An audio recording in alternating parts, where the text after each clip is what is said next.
And thank you for being here to those in person and also for those who are watching us live streaming. I will ask our board secretary to take roll to establish a quorum. President Craighead. Here. Member Benitez. Here. Member Lopez. Present. Member Miller. Here. Member Otto. Here. Student Member Aguilar. Present. Thank you. We have a quorum. Thank you. And now we will have the pledge led by our student representative, Jack Mest from Sato.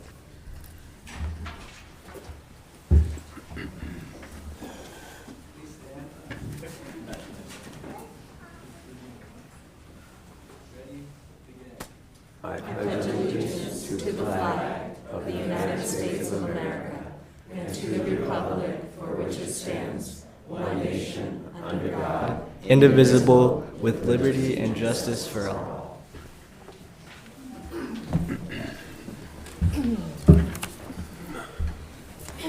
For those of you present in the room, the board appreciates and supports community input at our meetings. During the meeting, there will be time for the public to comment on matters on the agenda and matters not on the agenda. For those who have not already submitted a request, we have provided forms here by where our board secretary is. If you wish to speak during the meeting, please fill out a form indicating your name and the agenda item you wish to address.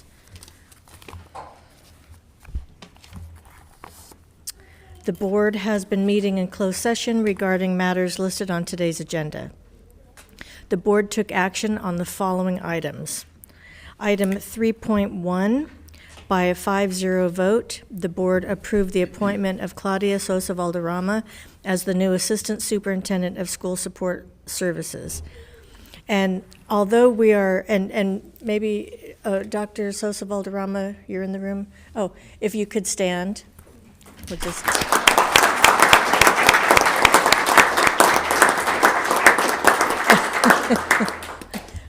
Congratulations on your new post.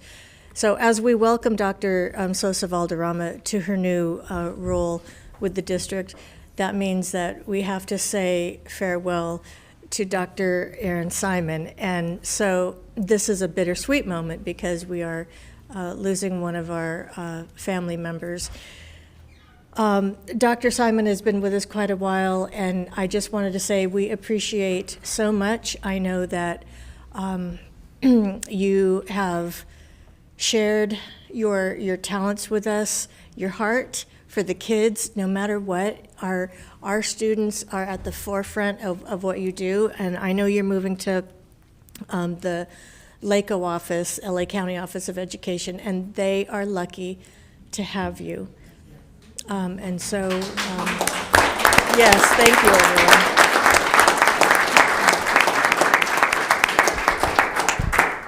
Dr. Baker, did you want to add? I do, and I just want to add and then just welcome any opportunities for other board members or for senior team to contribute to our appreciation for Dr. Simon's leadership. Dr. Simon, and you said it, Mrs. Craighead, leads with head and with her heart.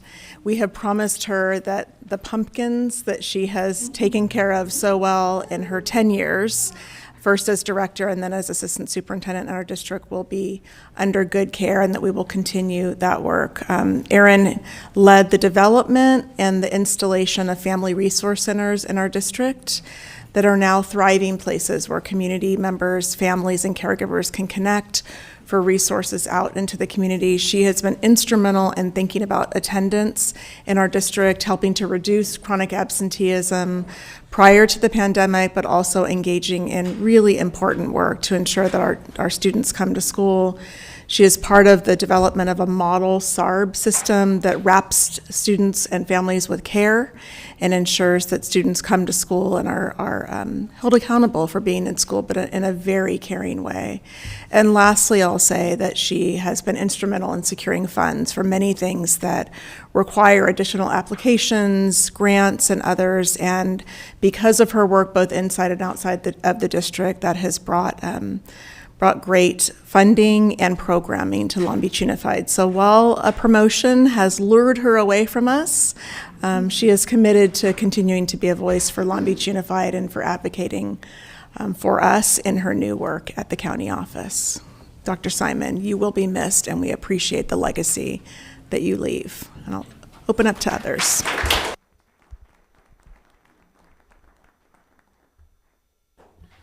Dr. Simon, it was getting good, and now you're leaving us. Congratulations, Dr. Simon. Thank you for not, just the work that Dr. Baker's already expressed. But I think if it's appropriate, Dr. Baker, I would love it if Dr. Brown could give some background to this assistant suit position. You provided a little bit of background, Dr. Brown, because I think with the now new role that Dr. Valderrama Sosa has, and where are you, Claudia? We absolutely know you're more than capable and experienced and committed, but a big part of this work, as you know, Dr. Brown, because you were in this position, is the values-driven approach to the work, and oftentimes, because we are caught up, Dr. Simon, in the grind, so to speak, and in being responsive and proactive and mindful, that oftentimes that values piece, I think, gets missed, Dr. Brown. So, Dr. Baker, if you find it appropriate, I would love for the community at large and community members attending here to get a sense of how this position came to be, and the high expectations that we have that Dr. Valderrama Sosa will build on in continuation, and in the spirit of the importance of this position.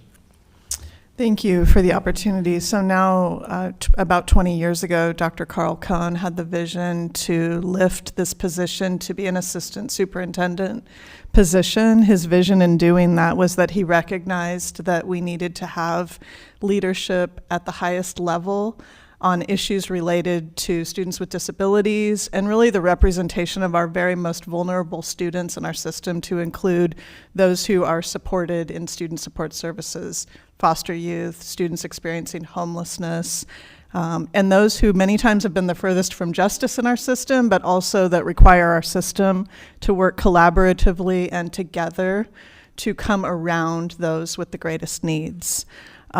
Certainly, I would like to recognize Dr. Simon, who has lived into every bit of those values in her work. And when I think about you, Erin, I wrote down a few words: students, attendance, strength, community, family, and excellence. And so those are the words that represent Erin. Those are the words that represent this position. And those are undoubtedly the words that Dr. Sosa Valderrama will take and carry forward.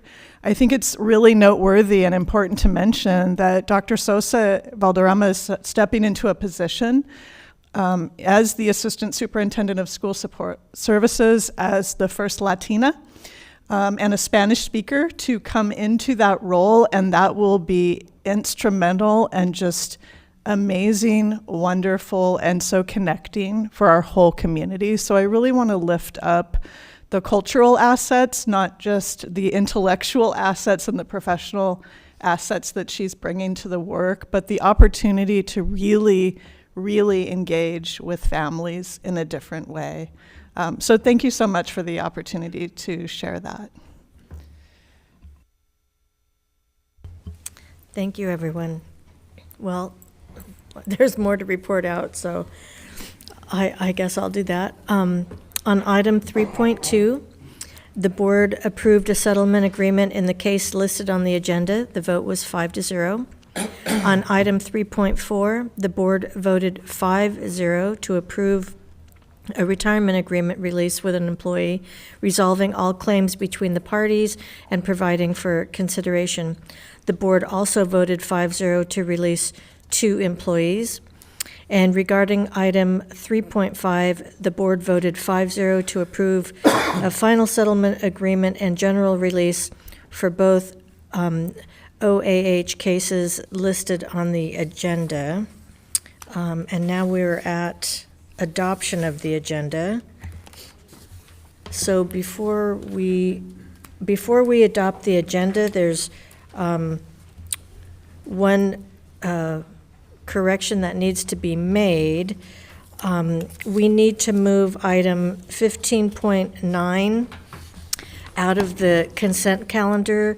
That is compensation for Board Member Miller. We'll move that out of the consent calendar and vote on that separately as a consent calendar B. So if we can all make a note of that. That's because Mr. Miller won't be able to vote on that on his own behalf.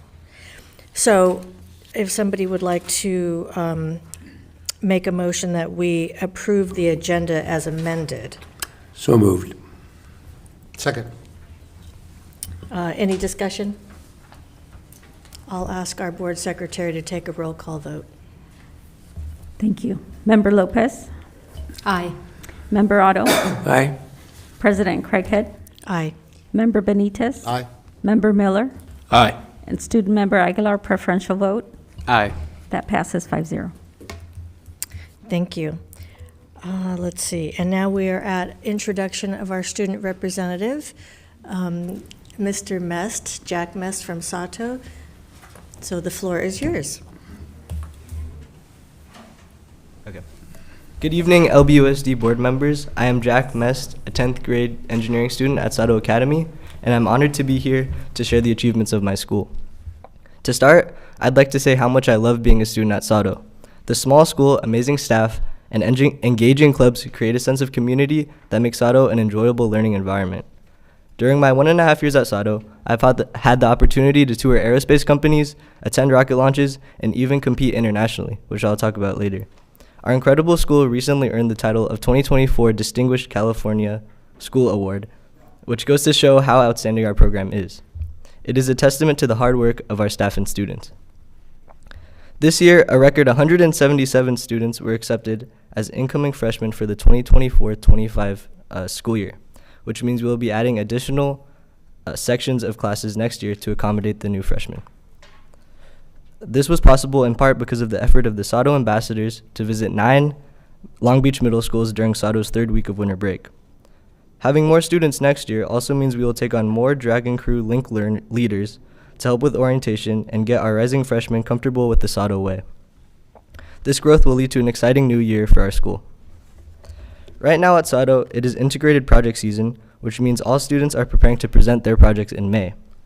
The freshmen are designing devices to help people survive in extreme environments and will present their products to a panel of industry professionals. The sophomores are starting to design and build roller coasters, and the juniors are creating assembly lines and designing optimized pulse oximeters.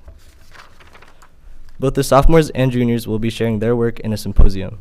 Right now, the seniors are finally finalizing their capstone projects to present to panels and to enter in a data visualization competition. These integrated projects give us students the opportunity to work on a long-term project that challenges our creativity, cooperation, and technical skills across disciplines to get feedback from industry professionals. For example, just a couple weeks ago, my biomedical classmates received feedback from biomedical engineers and Sato alumni on their designs for their roller coaster project. I'd like to invite you all to visit our open house on May 16th from 6 p.m. to 8 p.m. to see these integrated projects for yourself. Moving on, I'm excited to share the many successes our school has had in recent competitions. Over spring break, we had multiple major victories. First, our HOSA, or Health Occupation Students of America chapter, competed in the State Leadership Conference in Anaheim. 2 of our student groups placed first in their categories, and 1 group placed second. These 9 Sato Dragons will move on to the International Leadership Conference in Houston, Texas over the summer. Our Skills USA teams had similar success. Sato earned silver in the CO2 dragster competition and swept gold, silver, and bronze in the Search and Rescue Robotics competition in Ontario, California. They will be competing in Atlanta, Georgia for the national title this summer as well. Last but not least, the Sato Drone Soccer team, which I am a part of, traveled to Hanover, Germany in early February for the Drone Soccer World Cup, where we took first and second place internationally. During this trip, we bonded with drone pilots from Turkey and Germany and made memories that I will appreciate for the rest of my life. But what is drone soccer? To put it very simply, drone soccer is a new esport where teams of drone pilots compete against each other to fly through hoops. This year, the Sato Drone soccer team has been hard at work doing outreach events to try to spread the word.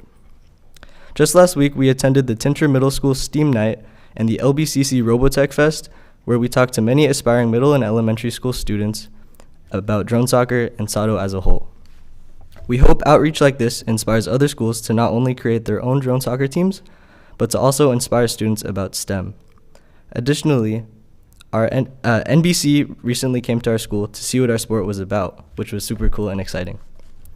As a charter member of the team, it has been an amazing experience to be a part of this new sport.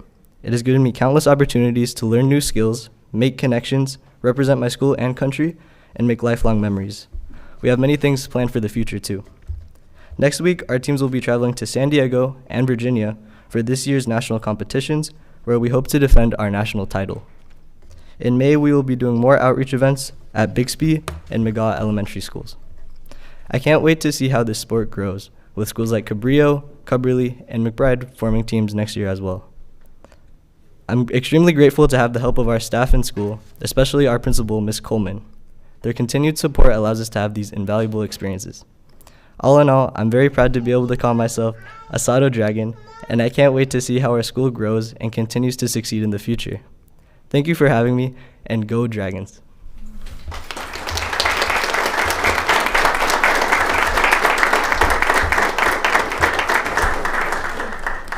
Well, it's wonderful hearing about all the accolades for Sato and your passion for your school. Do you have someone here that is in support of you this evening? And Yeah, my family is here to support me. I'm extremely wow. thankful. Yeah. Let's have Jack's family stand.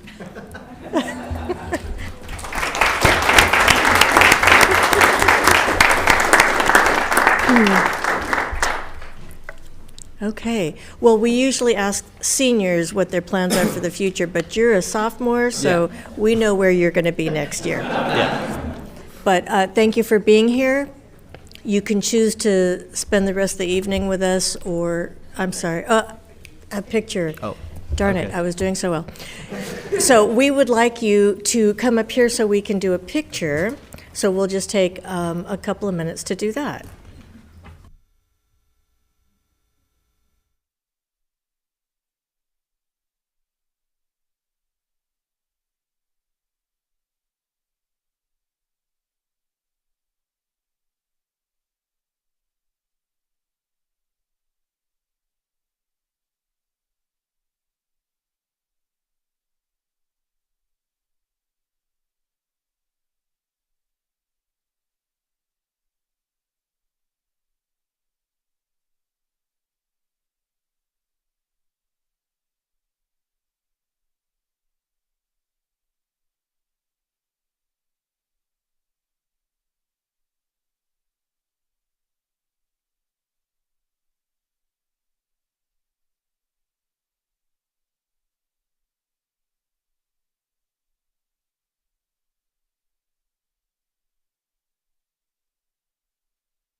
Recognizing a retiree So at this time, I'm going to ask Francis Ampudi, oh, okay.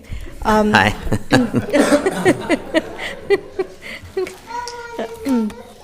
So I'm gonna read a little bit, and then we're gonna have you come around here.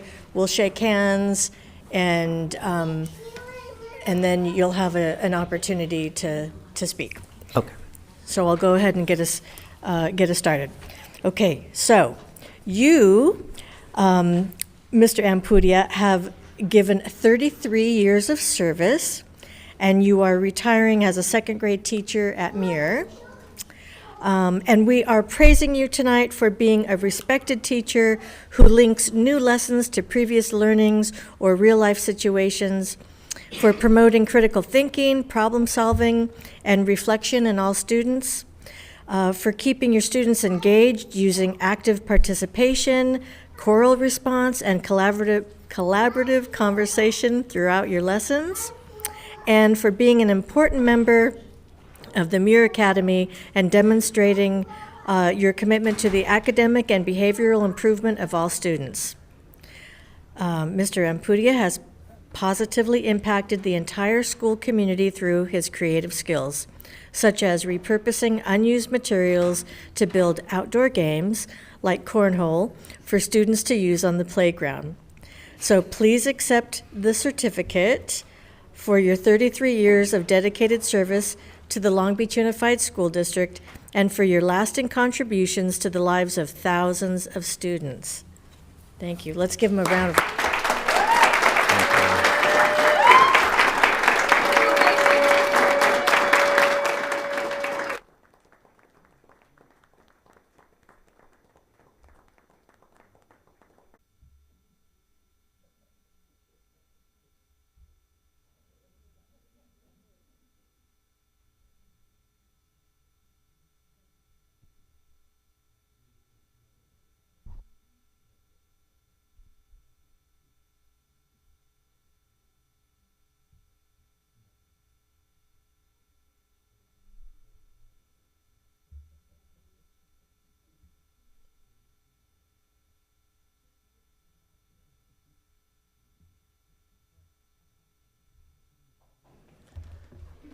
Well, apparently you've done your research. I was cornhole. How'd you find out about that?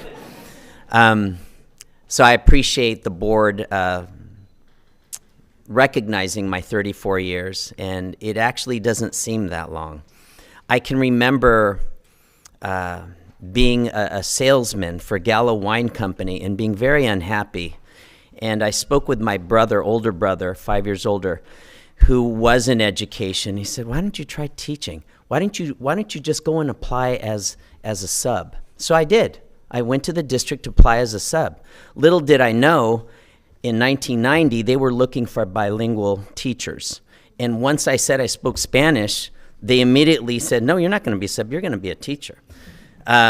So a lot of training came after that, and it's been so fulfilling. Because one of the areas that I saw that I filled was being a male figure to these children. Because when I walked in and I was asked to observe teachers, it was all female teachers. And I was thinking, I really can't find my niche yet. And once I did, it was just amazing. So thank you for that opportunity. It was great. And I brought my wife of 34 years, so I've been teaching 34. She beats the district by five months. And then my daughter Alyssa and my granddaughter Morgan, who is what I'll be doing when I retire. So thank you so much. It's been very rewarding, and all the things that I've been learning as a teacher, I'll be passing on to my future grandchildren and my current granddaughter. Thank you very much. Appreciate it.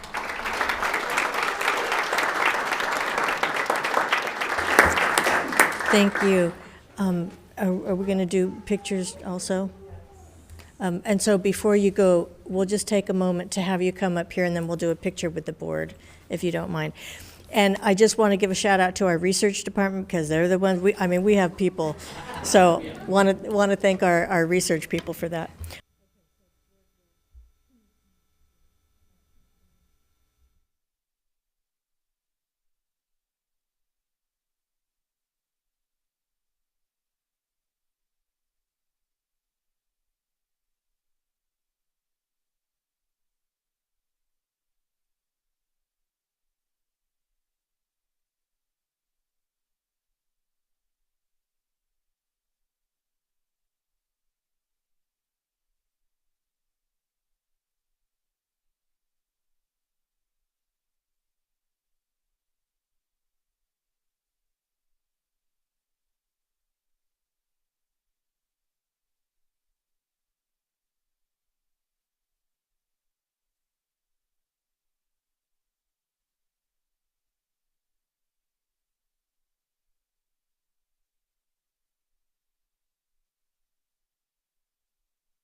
Well, that is not the first time we were upstage this evening. Okay. So I was going to say you can stay, but okay. All right. So right.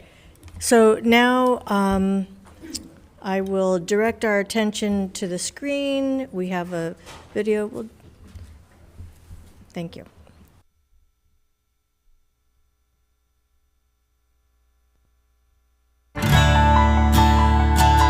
Mr. Petrie, he was very positive and very patient with us kids to learn music.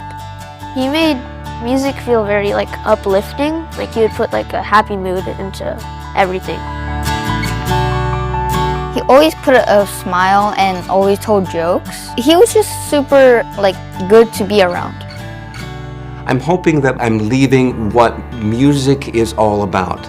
And as a teacher, I hope that I inspire students for them to, whatever they have within their souls, within their creative being inside them, that I bring that out in them, and that they experience what the joy of music is all about. The auditorium is where he taught, and that's where a lot of the memories people would probably have with him is in the auditorium. I think he's a great teacher, and he deserves to be, the auditorium should be named after him. At 32 years for the school, he really deserves it, and he was a great music teacher.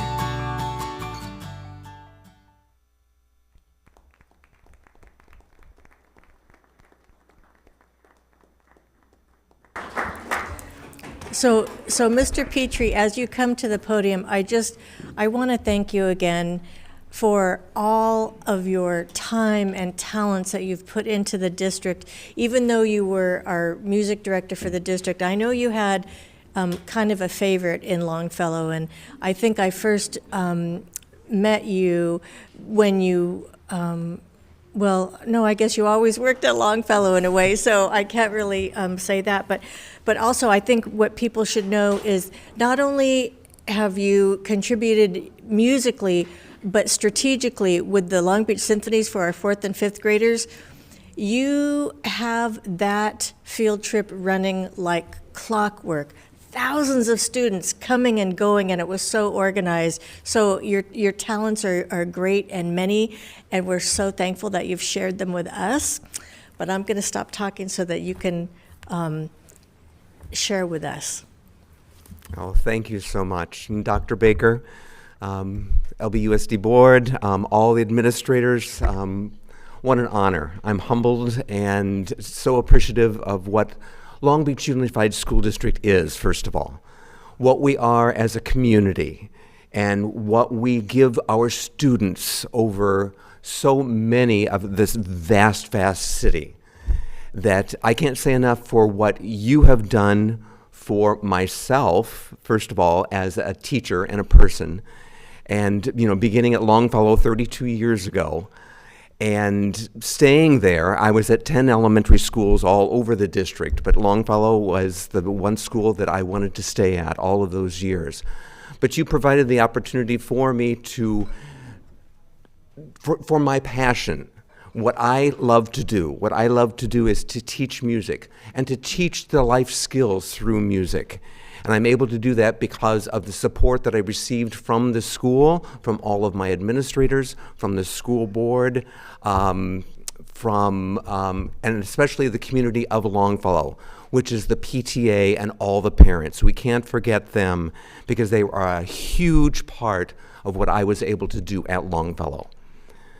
So I can't say enough as over all of these many years, what the music department and what the arts are for Long Beach Unified School District. It's not just music, it's the arts in general, what it can do for children. And I commend Long Beach for what they do for students through the arts, because it is truly a gift that we give our future musicians, our future students, to what they can create, as I said, in their soul, to bring out what is in their soul, to provide them with an opportunity to be the best person that they can be. So it is with just profound thanks that I'm honored in this way. I'm humbled again, and I thank you so very, very much for all that you have given me through all of these years. Thank you.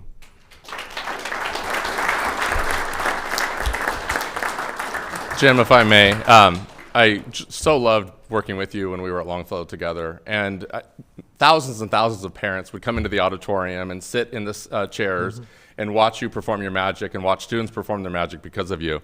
But my favorite part of working with you, and I've told folks this before, was when I would be on stage, just off the wings.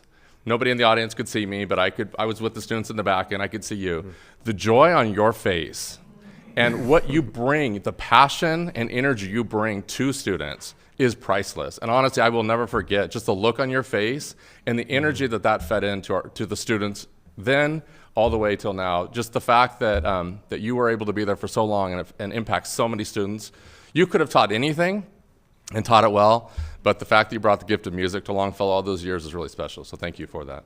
Thank you. And I'd like to say thank you to Mr. Plattis.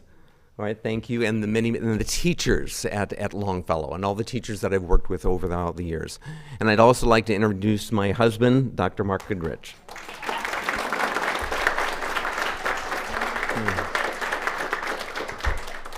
So I think I neglected to say in the first place that the auditorium at Longfellow will be named in your honor. And I know that Mr. Suarez kind of let the cat out of the bag, but it was printed in the agenda, so I can't really fault you for that. But that's going to be wonderful to have your name attached to the auditorium, because like you said, it's not just music, it's the arts. So that's going to be a wonderful association. So thank you. Thank you very much. Thank you, and thank you for being with us this evening. And you're welcome to stay or celebrate this wonderful event. Thank you.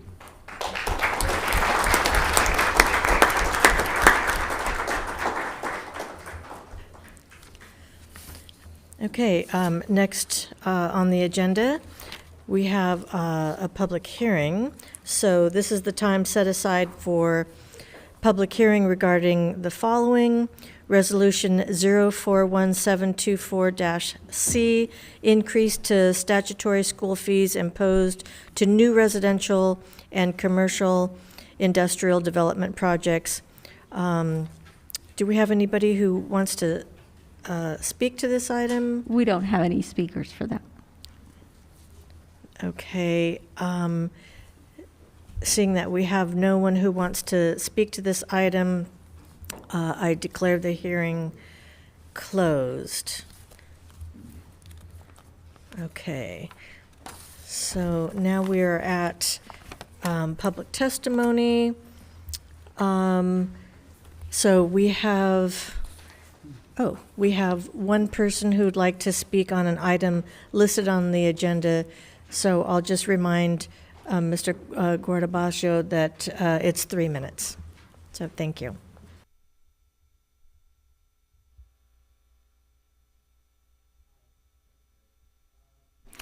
Greetings, board and LBUSD staff. My name is Mike Guardabascio with the 562.org. I'm here to speak in support of item 15.7 with excitement at the opportunity to strengthen the 562 high school internship program with the school district. Over the last 3 years, we've had 27 student journalists as part of our paid internship program with the LBUSD.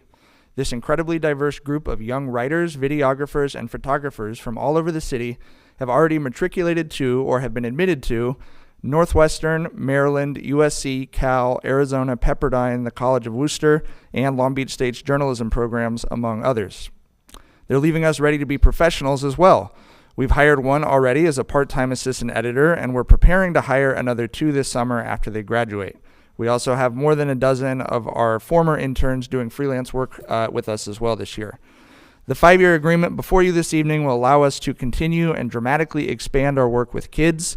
I'd like to first thank the 562's donors who've established this program with us and supported it the last 2 years: Marilyn Bowl and Arlene Walter, the Hoy family, David Cooper, Robert Booth, Miguel Lozada of El Gato, and the Burstill family.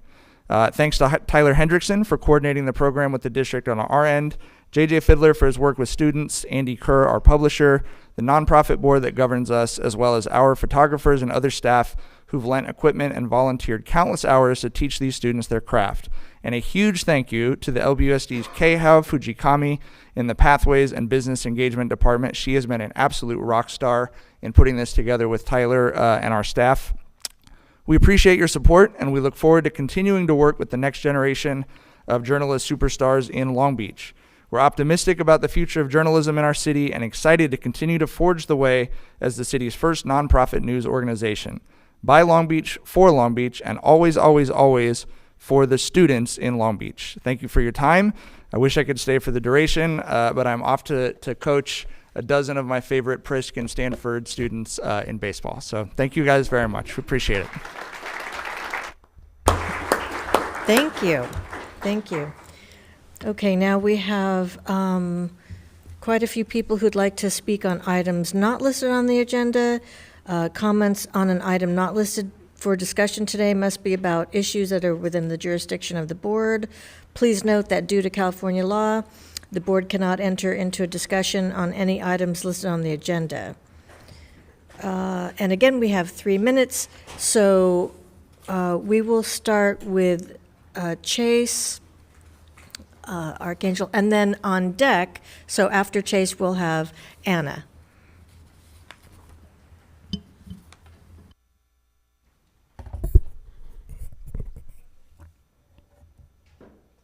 Good evening, everyone.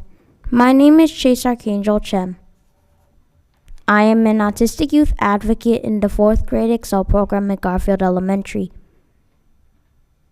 I am here to talk about empowering students. I recently learned about what the school board is, the role of the superintendent, and their responsibilities.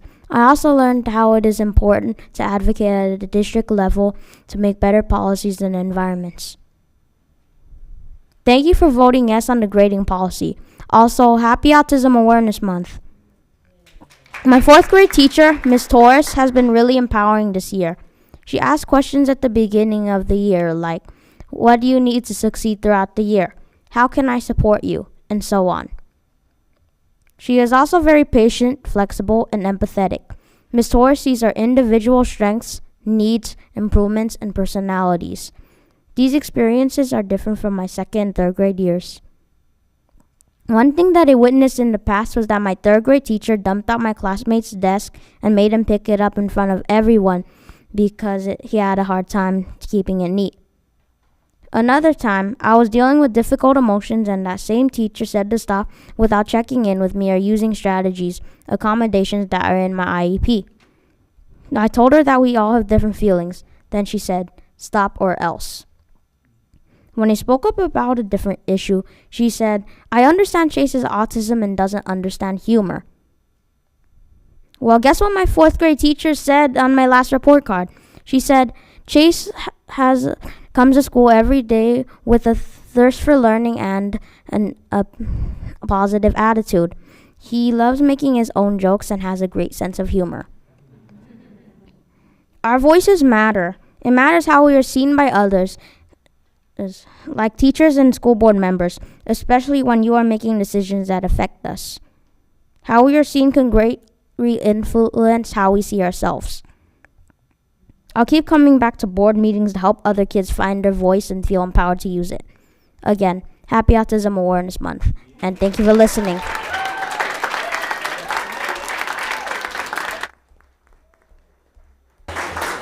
Thank you, Chase. So after Anna, we'll have Lena.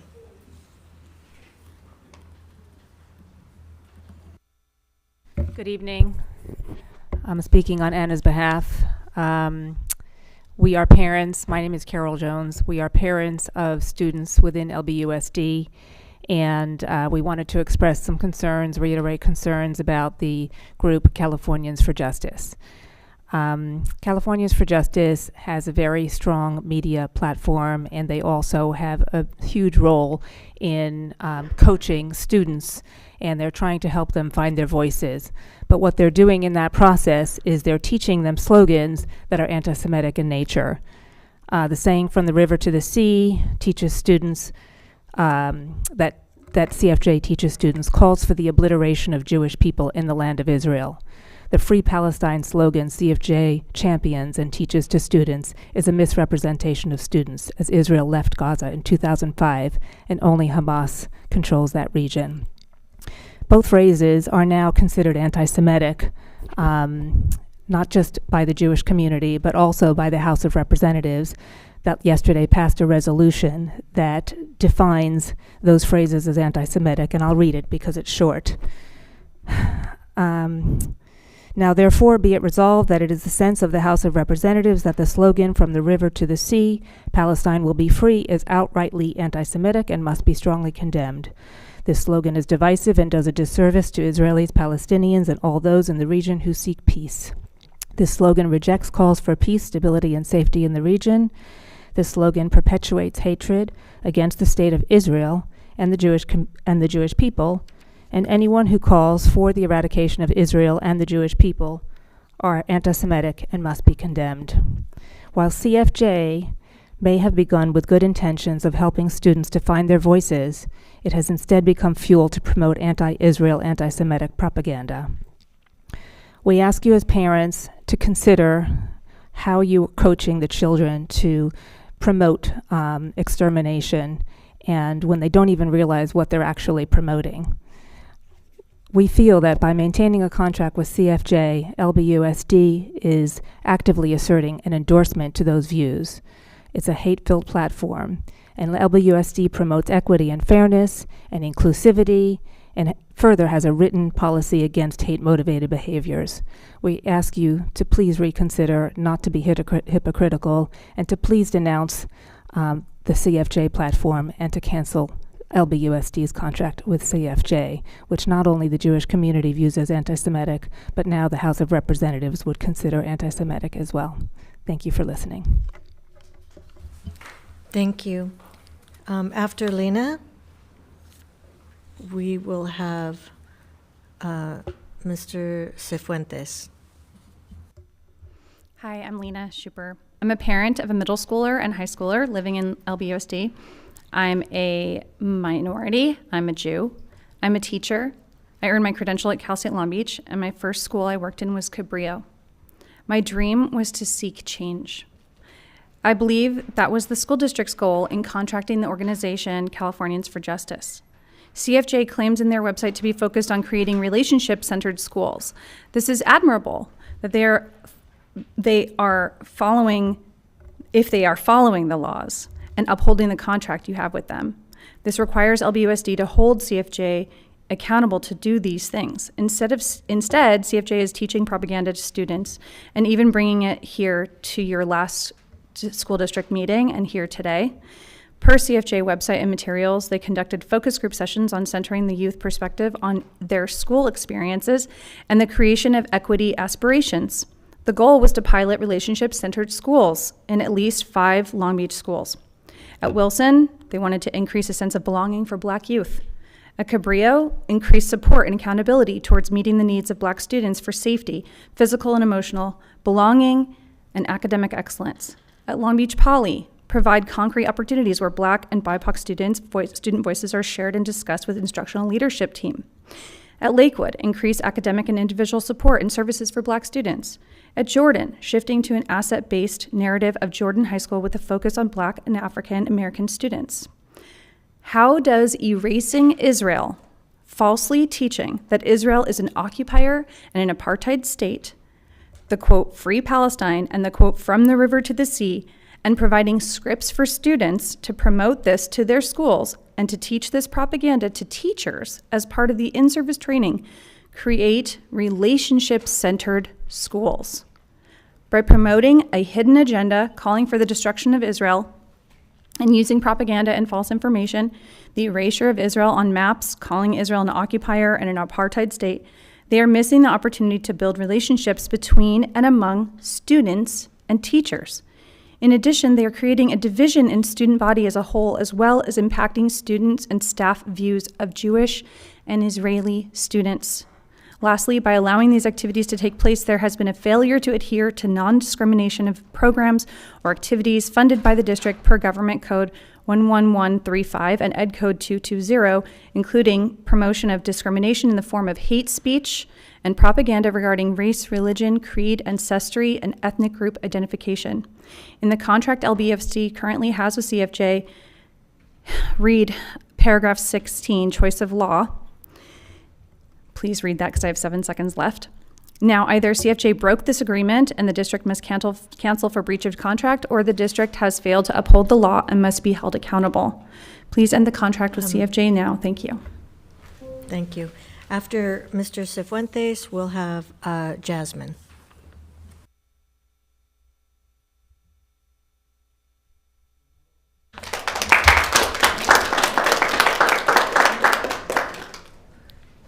Good afternoon. My name is Dr. Mauro Cifuentes, and I'm Co-Executive Director of Californians for Justice.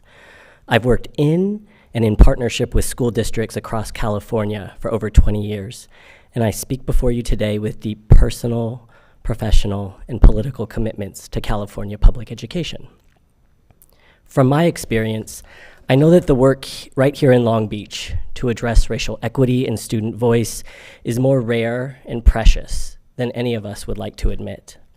As an educator in ethnic studies, I also know that public schools are the last remaining social safety net for Black, Brown, Indigenous, and immigrant youth and families, especially after the decimation of most social services during the 1970s and 80s. Since those decades, we've held fast to public education and tried to pack every imaginable social service back into it without appropriately funding it to meet that ask. This is the context of our current moment. And now, there are powerful and well-moneyed forces seeking to deal a death blow to democracy by attacking public schools for even the small gains that we've made around racial equity in the past 20 years, and especially in the years since George Floyd and the pandemic. The backlash attacks against Long Beach Unified's partnership with CFJ, which are being masked to appear as something completely different than what they deeply are, these are not isolated incidents, but part of a coordinated effort to undermine both public education and racial equity in California and across the nation. I trust that this esteemed group here today has the historical and political savvy to see such attacks for what they are.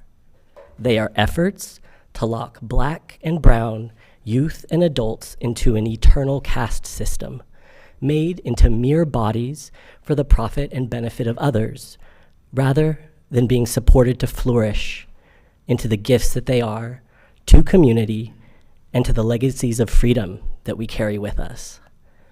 I am deeply concerned that community organizations like CFJ and public education partnerships are coming under scrutiny right now precisely because of the transformational work that we have made possible, stronger together than we could ever be on our own, especially when it comes to addressing the deepest needs of our students, families, and communities of color. Public schools are the most powerful democratic hubs that exist today, and we hope that the Long Beach School Board continues to live into your forward-thinking approach that you've exhibited so strongly up to now. Through this, we know we will fortify public education here in Long Beach, within California, and across the U.S. for generations of brilliant Black and brown students to come. Thank you. Thank you. After Jasmine, we have Tiari. All right. Okay. Hi, board members. I hope all is well with you guys. And today I'm here to fight for CFJ. So, as an individual of both the Black community and the Cambodian community, I've seen a lot of struggles growing up, and I've seen how both of my communities struggle. And CFJ is the only organization that I have been a part of that fights for both sides, which I really appreciate. And I also come from a community with a lot of youth crime, and it is easy to fall into that lifestyle, I like to call it. And CFJ has helped me a lot to not fall through those cracks and become a stereotype, I would say.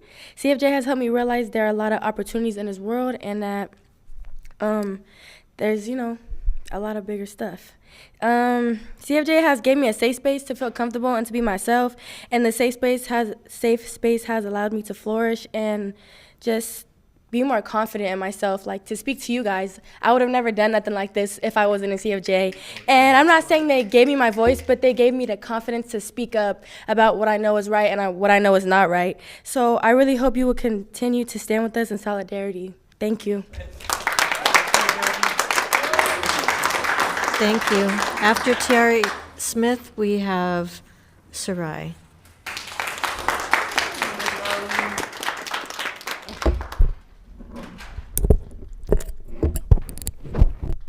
Good afternoon, board members. My name is Tiari Smith, and I'm a Lakewood High senior, and I'm also a part of CFJ as a core member. I joined CFJ my junior year of high school. I was taking a lot of AP classes, and there wasn't that many people that looked like me. So I wanted to join a community where I'm around people that look like me. I was also a part of the Black Student Union at my school around the time before I joined CFJ, and sadly it was cut short that year because we did not have the resources or the support. Throughout CFJ, I was involved in multiple things. I was a part of a program called SELA, where they taught me about reparations, and I was also a part of a program called WAVY that told me the history of what young people did and what reparations they used. I was also a part of different leadership roles. I conducted and spreading the word at a culture fair about the Black and Brown campaign of education and resources. I have gained so many opportunities at CFJ, like not being able to speak up for my community. And next year I'll be going to college out of state, and I would have never chose to go out there if I didn't have CFJ helping me not fear the outside world instead of staying in a bubble. I wouldn't even be here right now if I wasn't in CFJ as well. What high schooler knows that they can come and speak to board members and share what they feel is right? CFJ does not indoctrinate students. It empowers students to speak up and share their stories. So please stand with us arm in arms to help our young Black and Brown students have opportunities that I had. Thank you. Thank you. After Sarai, we have Melanie.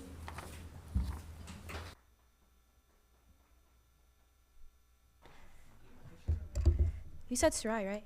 Yeah. Okay. Good evening, everyone. For those who do not remember me, my name is Sarai Parks, and I am a senior at Lakewood High School, and I am proudly an intern with Californians for Justice. I just want to get a little bit more into who I was before I joined Californians for Justice. When I was only 15 years old, I started a walkout called the In My Next movement, and this movement was based on gun violence in my community. But not only in my community, gun violence all around the world. And this walkout led to every single high school in our district. And this was a very big walkout and a very big win in my book, because it told me, before I even knew California for Justice, that I had a voice. Me, a Black student who came from something as COVID, who came from something as Northside, Long Beach, I have a voice. And that was one of the really times that I told myself I have a voice. Doing that, many different organizations reached out to me. One's inside of our district and one's outside of our district. And Californians for Justice is the only organization that I know that implements student voice, but not only student voice, but Black and Brown student voice. Let me say that again, the only organization in Long Beach. And being part of an organization like this has empowered me to do so many different things. My principal, my vice principal, she came to me herself and told me, you are destined to do something like this, because she saw the fight that I have for my community.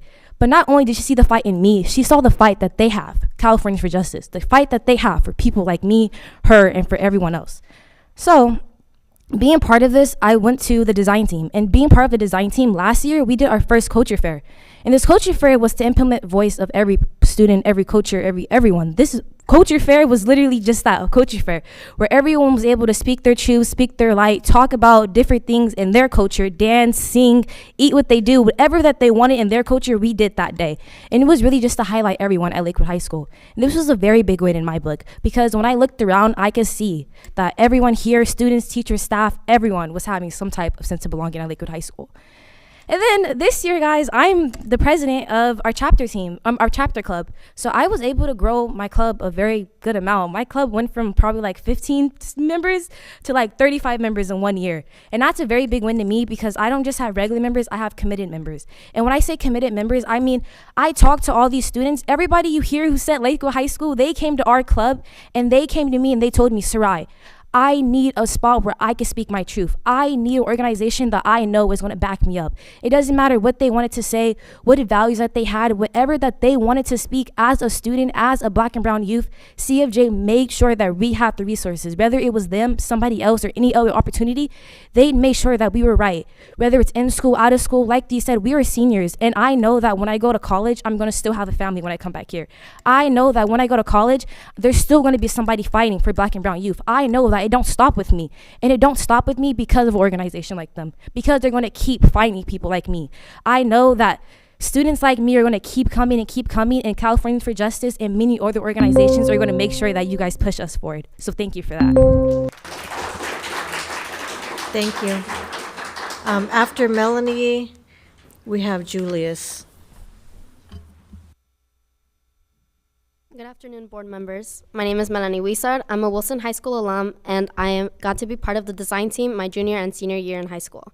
After graduating in 2022, I was given the opportunity to apply for CFJ, and I'm now a capacity building associate, and I get to work with the design teams. The Professional Learning Network was in its first year when I joined. And the PLN, for those of us who may not know, is a learning network implemented across 5 high schools in LBUSD to uplift the voices of marginalized Black and brown students. Each school has a design team and an equity dilemma that we work towards. CFJ being at my school was pertinent to my success in school and my development as a leader. I was provided with leadership opportunities, and I had a group of adults that I trusted and that I knew cared for me and wanted me to do my best. I first joined the design team in 2021, smack in the middle of the pandemic. Our design team meetings were over Zoom and consisted of our school principal, our assistant principals, 2 teachers, and a counselor, and I was often the only student in the space. I quickly learned how to take up space in adult-led rooms thanks to being mentored by CFJ staff and attending their workshops. Being able to develop in my political education by learning about topics such as the 4 eyes of oppression and the history of our education system, while being surrounded by adults who saw my potential, was very beneficial to me. It completely shifted how I viewed my own confidence, value, and self-worth. Growing up as a first-generation child of immigrant parents, I always felt like I had to keep my head down and not speak up for myself, or I would be seen as disrespectful, ungrateful, and ill-mannered. Having to live up to expectations set up by society on how a young lady is meant to behave was difficult enough, without the additional pressure of representing the people in a way that is deemed acceptable by institutions. We're trying to create schools that value and honor students as they are. CFJ's goal is to uplift marginalized students who don't often get leadership opportunities. CFJ saw the potential in me, and I now see the potential in every LBUSD student. I hope that we continue this partnership for the future of Black and brown students. Thank you. Thank you. After Julius, we have Weetz. Hi everyone, I'm Julius Jackson. I'm an alumni from Wilson, and I am here to represent CFJ. When I first joined CFJ, it was right outside of COVID's lockdown. Every student, I would like to say, was a broken pot of dirt. We needed fixing, we needed growing, we needed building upon. And a few months into my junior year, a hand came out to me. A hand with soil, a hand with water, a hand with nutrients, something to help me grow, something that was always inside of me for my entire life. When I was in middle school, this plant was already placed, but after I graduated and went to high school and after lockdown happened, it started to dwindle, it started to die. CFJ was there to make it grow back again. They achieved a dream I had since I was a child. It was to be an architect. And an architect makes a space that is safe for people and makes a space that is safe around the environment, safe for anyone who needs to be there, useful, and that's what CFJ did for me. It made me a leader that could be in architecture, not by myself too. It helped me fight struggles that I had in the past, such as being able to communicate with people, being able to team up with people to work together. And it made me a better leader. It made me a better person. It made me think for myself, for the world, for people around me better than ever. It made me think whenever there was a problem, I would think why, who, how, when, and where this all originates from, because that's how you solve a problem. That's how you solve a problem, and without that, I wouldn't be here today, because between personal issues and between issues I was there to help CFJ with, I would not have grown as a person I was today. And It helped me structure how to help other people, and I went from just spilling out ideas like walking around classrooms, seeing what the problems were, to the immediate next year, me and my team got the entire staff, whether they were custodians, teachers, administrators, we got everyone together, talked to them to help build our goal of shrinking the gap between teachers and students' voices so that we could crush any problems between each other so that there's no disruption and discourse in the school. And with that, I would like to close to saying thank you for CFJ for making me a bigger person. And thank you to all of your ears, your eyes, your voices for listening to me today and hoping that we can stay doing what we do best. Thank you. Thank you. Okay. After Aweets, we have Sumnan. Good evening, members of the board, Superintendent Baker, Deputy Superintendent Brown, and everyone else here. It's good to be back. My name is Aweets Romo Gonzalez, and I'm the lead organizer with Californians for Justice here in Long Beach. Despite the recent communications aimed at discrediting CFJ, we continue to stand steadfast in our mission, advocating for peace and fostering collaborative opportunities.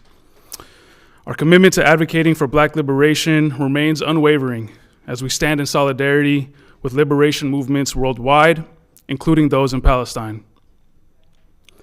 In my capacity as CFJ, I oversee leadership development programs and lead local and statewide campaigns, providing Long Beach youth with avenues for meaningful civic engagement.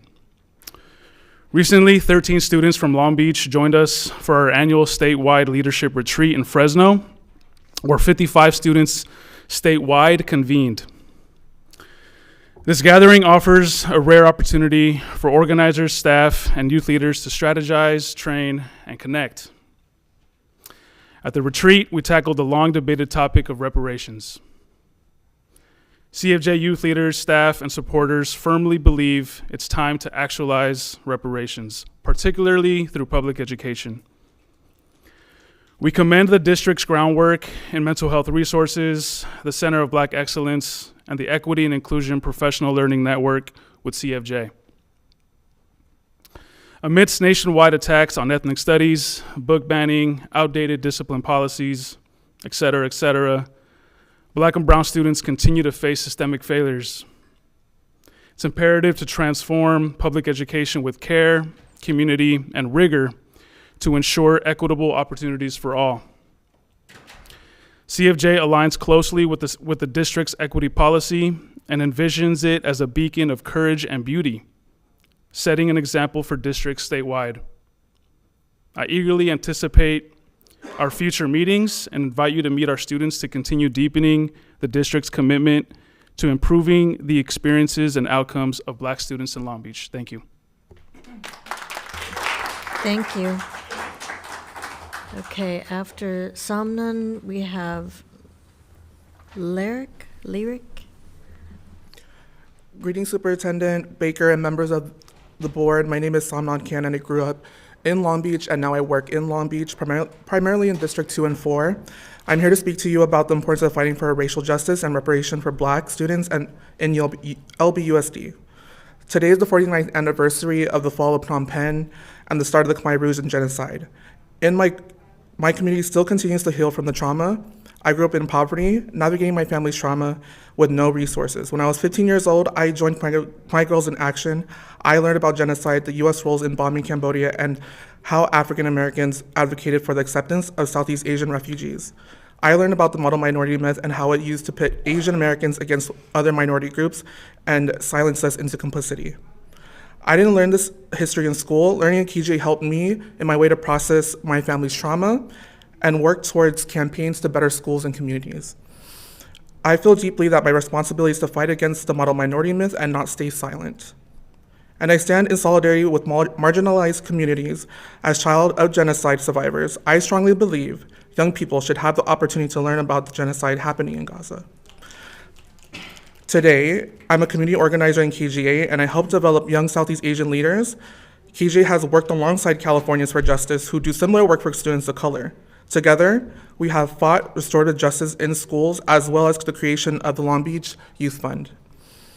CFJ supports Black and brown students to transform schools and communities. The work that KGA and CFJ does is not easy, but it is impactful. We help communities feel like communities for young people. As budget cuts loom and all of you have to make difficult decisions, I urge you to recommit equity, support Black reparations, and strengthen partnerships with organizations like CFJ that have proven track records of supporting students and schools creating innovative solutions. Thank you for your time. Thank you. After Lyric, we have Punitia. President Craighead, we are at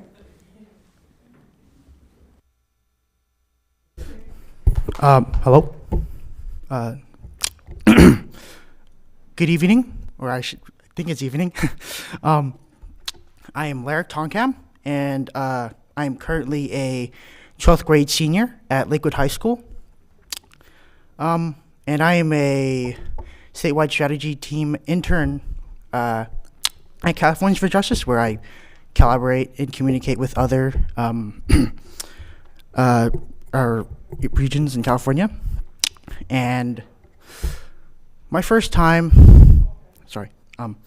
in Californians for Justice was in my sophomore year. And I was hoping that when I joined, I was hoping that I could represent the Southeast Asian community, but also to represent people with autism, since I have it, and I'm glad that I have the opportunity to be in this organization to help expand that voice and expand that representation. And so one of the programs after my sophomore year was the Summer Youth Leadership Academy, which helped me expand my knowledge, and also just teach me on like what political landscapes are currently here in Southern California, in Long Beach mostly, and also the power of student voice, of how democracy can be expanded to also teenagers. And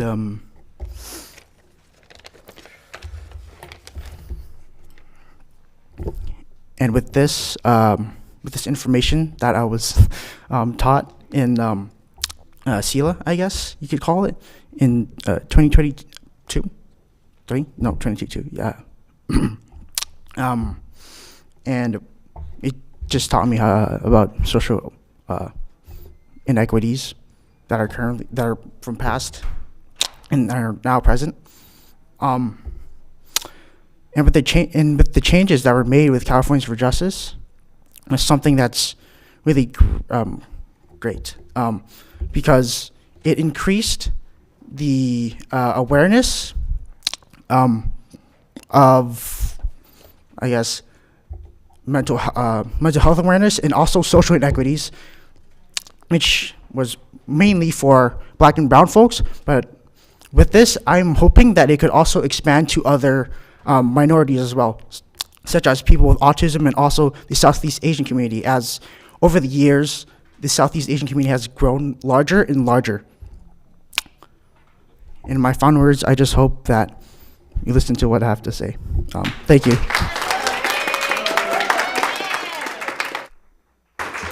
Thank you. Okay, after, actually, we have time for one more. Punitia? Good afternoon. I hope you guys are all doing well. My name is Punitia Manu Maliuna. I am a junior at Lakewood High School, and I'm also on the design team at my school with CFJ. We are currently working on our second culture fair. Growing up as a biracial Black Samoan, I often felt lost and unsure of where I fit in.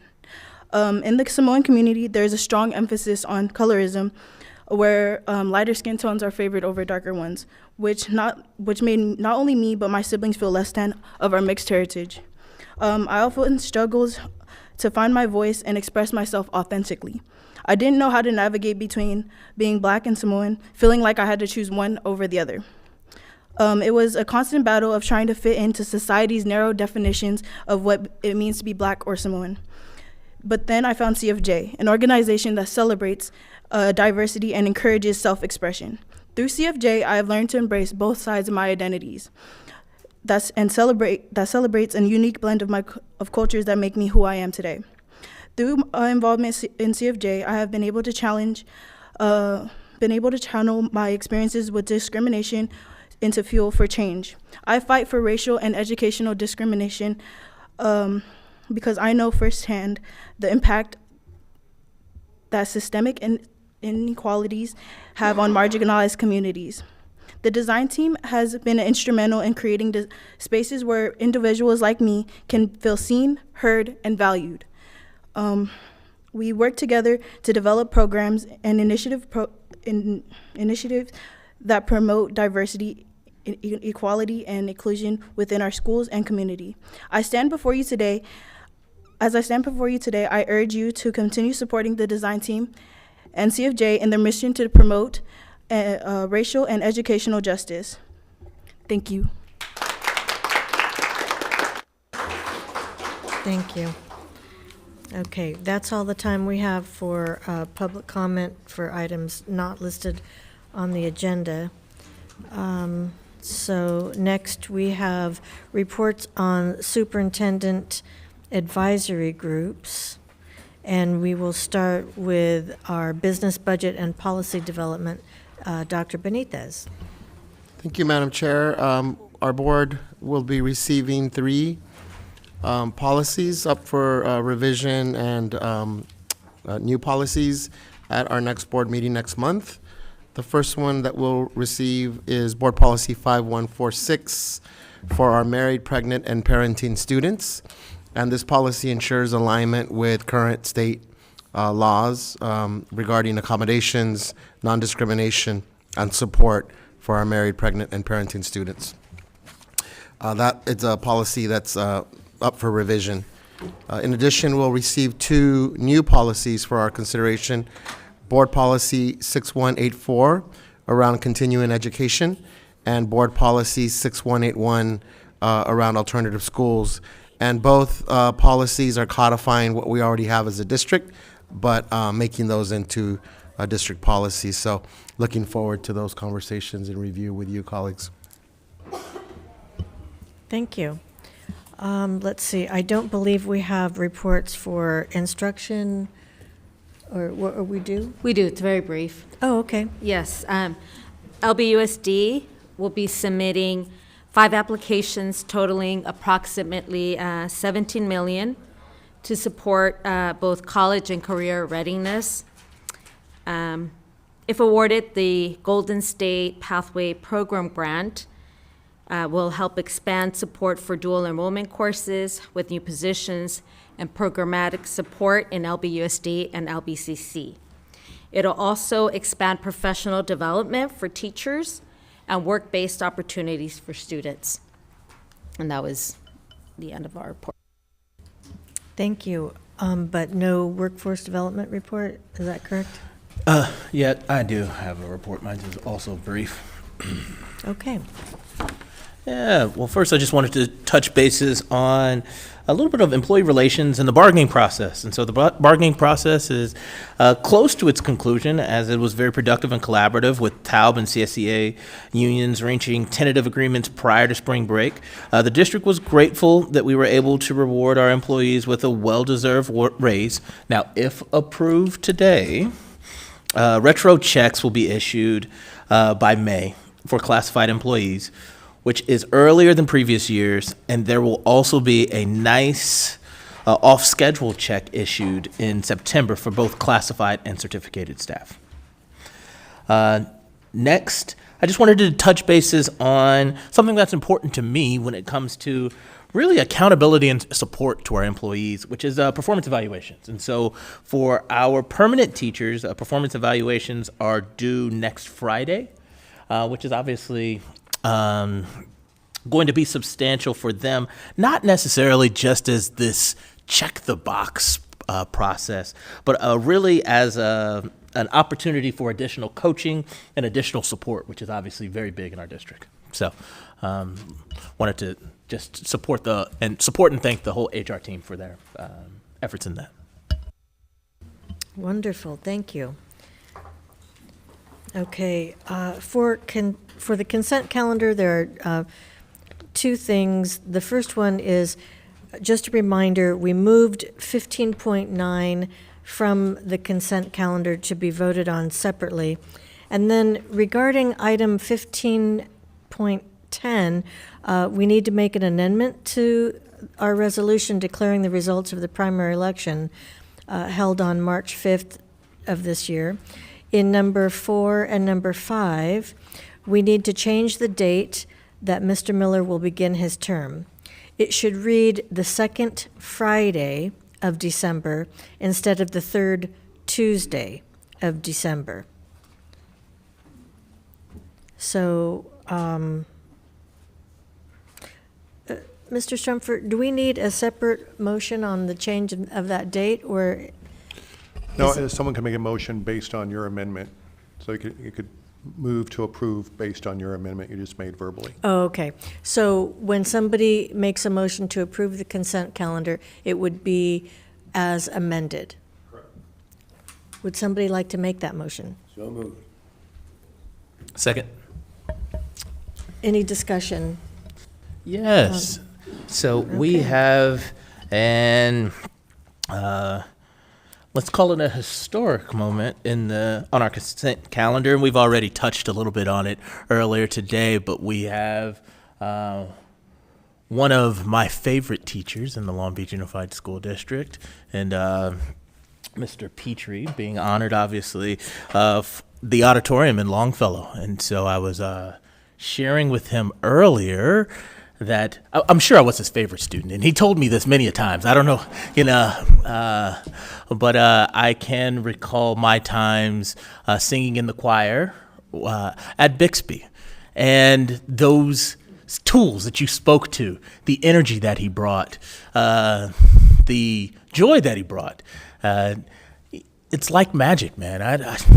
It's hard to explain, but I think you did a good job of capsulizing how it feels to be under his, let's call it, musical spell, because he does a wonderful job. And I know that I'm not speaking just as myself, but for the thousands of students that you've helped provide the confidence, the support to, and really the engagement in the arts. I've sat here many a times and talked about how the Long Beach Unified School District is very similar to a recipe, right?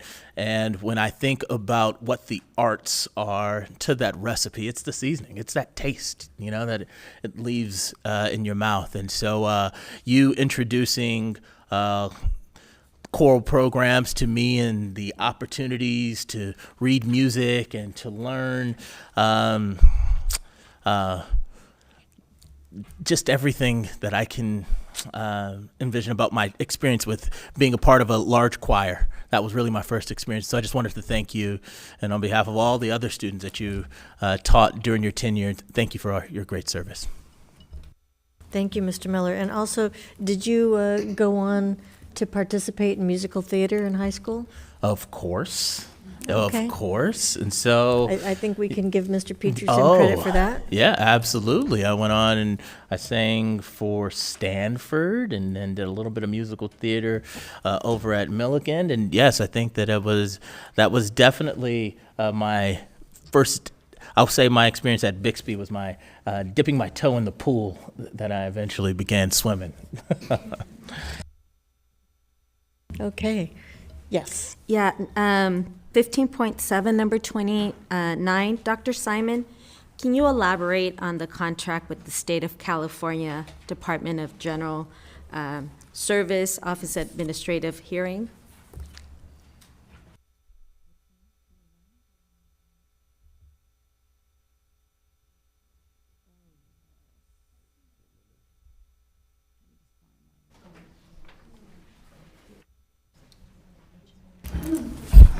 Wait, are you asking about 15.9?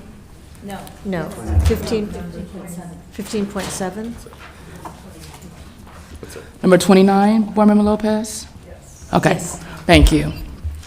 So number 29 is our TPP program, which offers students with the individualized education program the opportunity to complete their secondary education while also obtaining marketable job skills. So the employability of students, right, improves through occupational classes, or training on the job work experience as well. So the TTP program, in short, really seeks employers in the business community who would give students with disabilities a chance to prove themselves in a competitive, integrated employment setting. So our students actually get to work out in our community, get that job experience, so when they graduate from high school or college, they have that experience and can move forward and thrive. Okay, any other questions or comments? Madam Chair, just to clarify on the revision to the resolution for the election results, Wayne, initially, I believe President Craig had said for Board Member Miller, but I believe the resolution applies to both Board Members Otto and Board Members Miller, and that the change is a correction only on the date to which they're officially That's correct. In start their sections terms, right? 4 and 5, Yeah. the date changes. Yeah. And it's for both board members, correct? Just wanted to make sure that we got that on the public record, Yeah. Wayne. Okay. I appreciate that. Thank you. It's always good to have clarification. And I would just like to shout out the Long Beach Century Club. It's a volunteer organization, and they have donated $1,000 to 16 of our middle schools. And the Rotary Club has donated scholastic books, and then we have other organizations like Raising Cane's that provided 300 kids with meal awards. Provided 300, meal awards and 150 lemonade cards, and that helps with our kids that might otherwise go without. So we appreciate our community partners helping to support our students in such meaningful ways. Okay, I think we're ready for the vote unless there's any more discussion on this one. So I will ask our board secretary to take a roll call vote. Thank you. Member Lopez? Aye. Member Otto? Aye. President Craighead? Aye. Member Benitez? Aye. Member Miller? Aye. And student member preferential vote? Aye. Thank you. That passes 5-0. Thank you. And now we will vote on 15.9, adoption of Resolution 041724-A, authorizing Chief Business and Financial Officer to compensate Board Member Miller for his absence at the board meeting. Move to approve. Second. Any discussion? I will ask our board secretary to take a roll call vote. Member Lopez? Aye. Member Otto? I thought he had to bring the reason he was to the board meeting, but We maybe were not. already upstaged twice. That reason would be a complete distraction for our meeting. Okay. Board Member Otto, he did bring the reason. Can't you tell the bags under his eyes?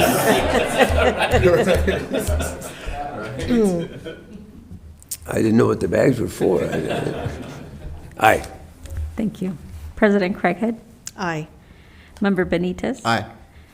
And student member Aguilar, preferential vote? Aye. Oh, I'm so sorry. Member Miller? And I'm going to abstain. Abstain. Yeah, thank you. And then preferential, student member Aguilar, preferential vote? Aye. Thank you. That passes 4-0 with 1 abstention. Thank you, everyone. Okay, so next we have our staff report, which is our budget and LCAP, local control accountability plan. So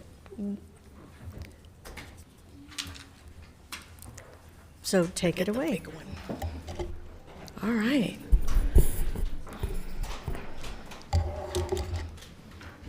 All right, good evening. All right, right, good evening, everyone. Good evening, President Craighead, board members, senior team members, and our community that is here with us this afternoon, this evening, but also watching us on our YouTube Live. I always like to think that the best work is done in collaboration and in great partnership, and I'm glad to be working in partnership with the best team representing a variety of our district's departments here. And so our team members, as you may or may not remember, are Carmen Hernandez, who's the administrator for our language accessibility and engagement. We also have George Tsai, Assistant Director of State and Federal Programs. We have Viva Mogi, who's not with us this evening, but she is the Director of Strategic Programs and Policy Development. Mr. Suarez, who's the assistant to Dr. Baker, and Renee Arcas, who's the Executive Director for Fiscal Services.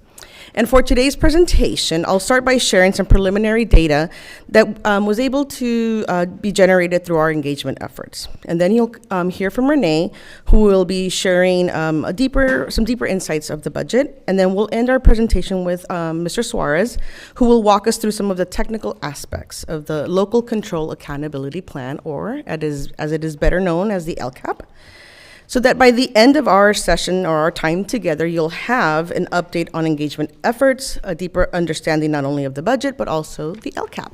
So let's get started. So as a reminder of our team's engagement process, it takes us from mid-February to right about the end of June, and it's composed of 3 different phases. And during phase 1, we've asked our community to prioritize programs and services and to share with us the thinking, their thinking about these said programs and services. Additionally, we've also been able to maintain a web page dedicated to the LCAP that has some resources and monthly updates for any interested community member to access. Where can you find said web page, you ask? Right? The webpage is www.lbschools.net/LCAP for LCAP.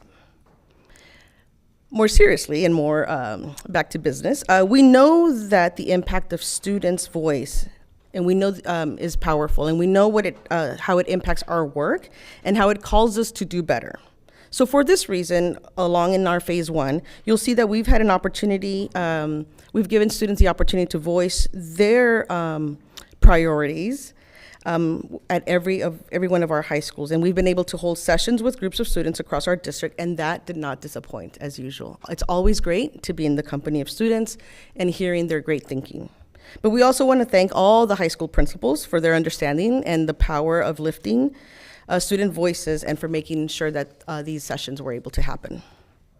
And overall, having completed now phase 1 with our community who has voiced their priorities, we are happy to share that we are right on schedule and we find ourselves in phase 2. And we know that we will be able to continue through this engagement schedule and finish at the time that we set out for ourselves in this process to be able to develop a plan that is connected to our community's voice.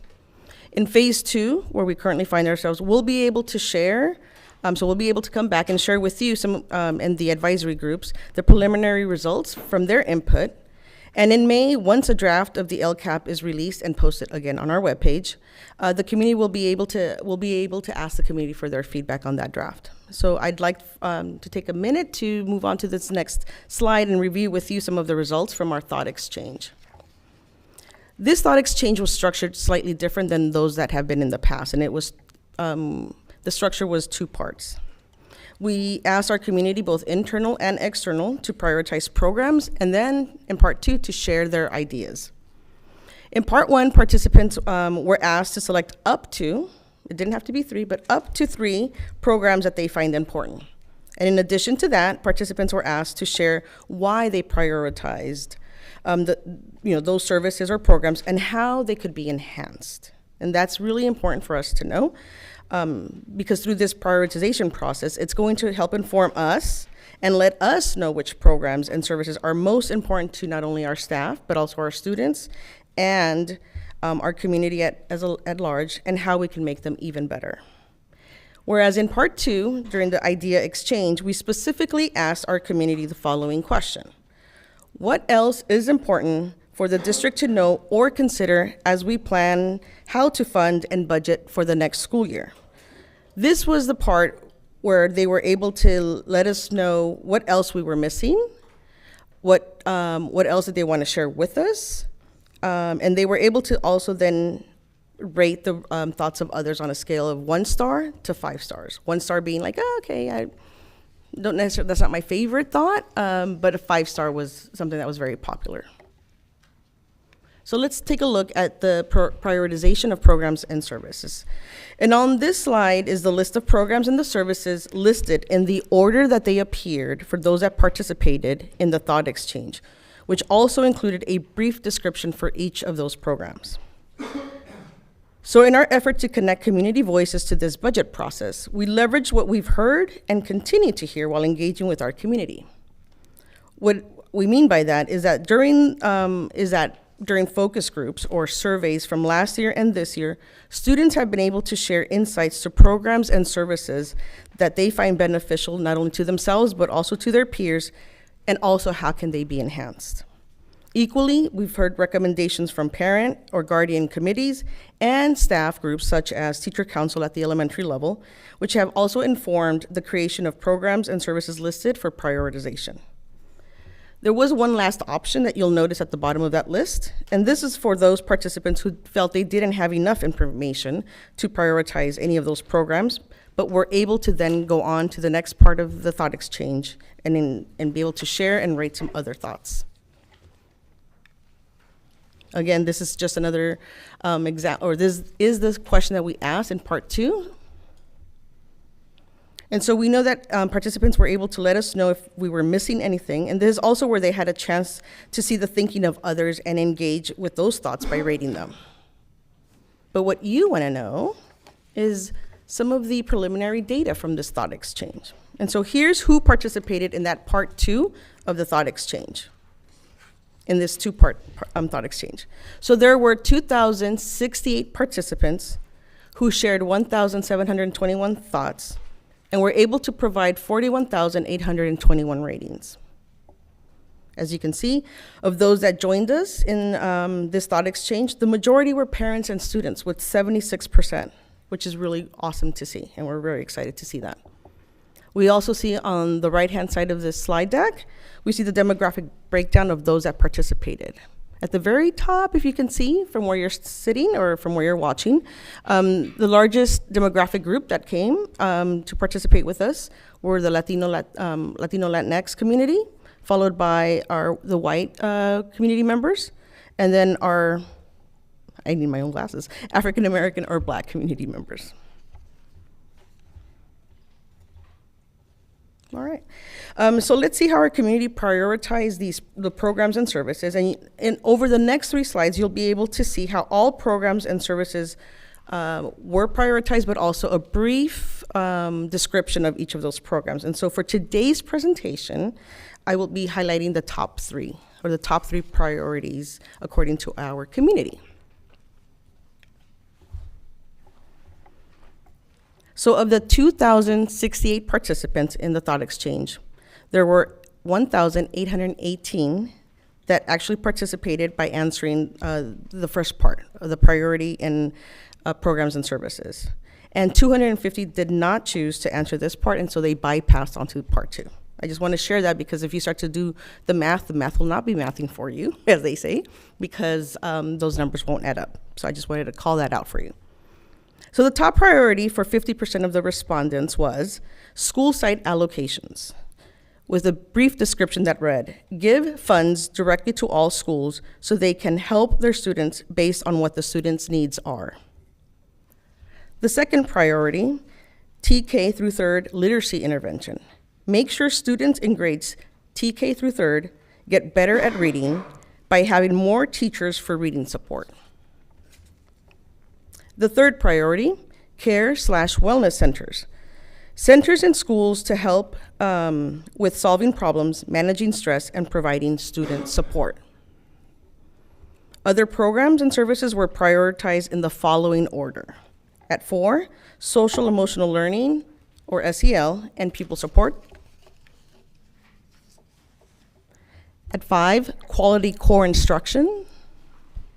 6, English learner support. 7, Black Student Achievement Initiative. 8, High School Leadership Academies and College Promise. 9, because I can't see that up there, School-Wide Restorative Justice Implementation. 10, Foster and Homeless Youth Support. Again, as an option for number 11, that was an option for those that felt they did not have enough information to prioritize programs. Yet they were able to select NA or not applicable and move on to part 2 where they were able to share and rate the thoughts of others. So let's take a look at part 2.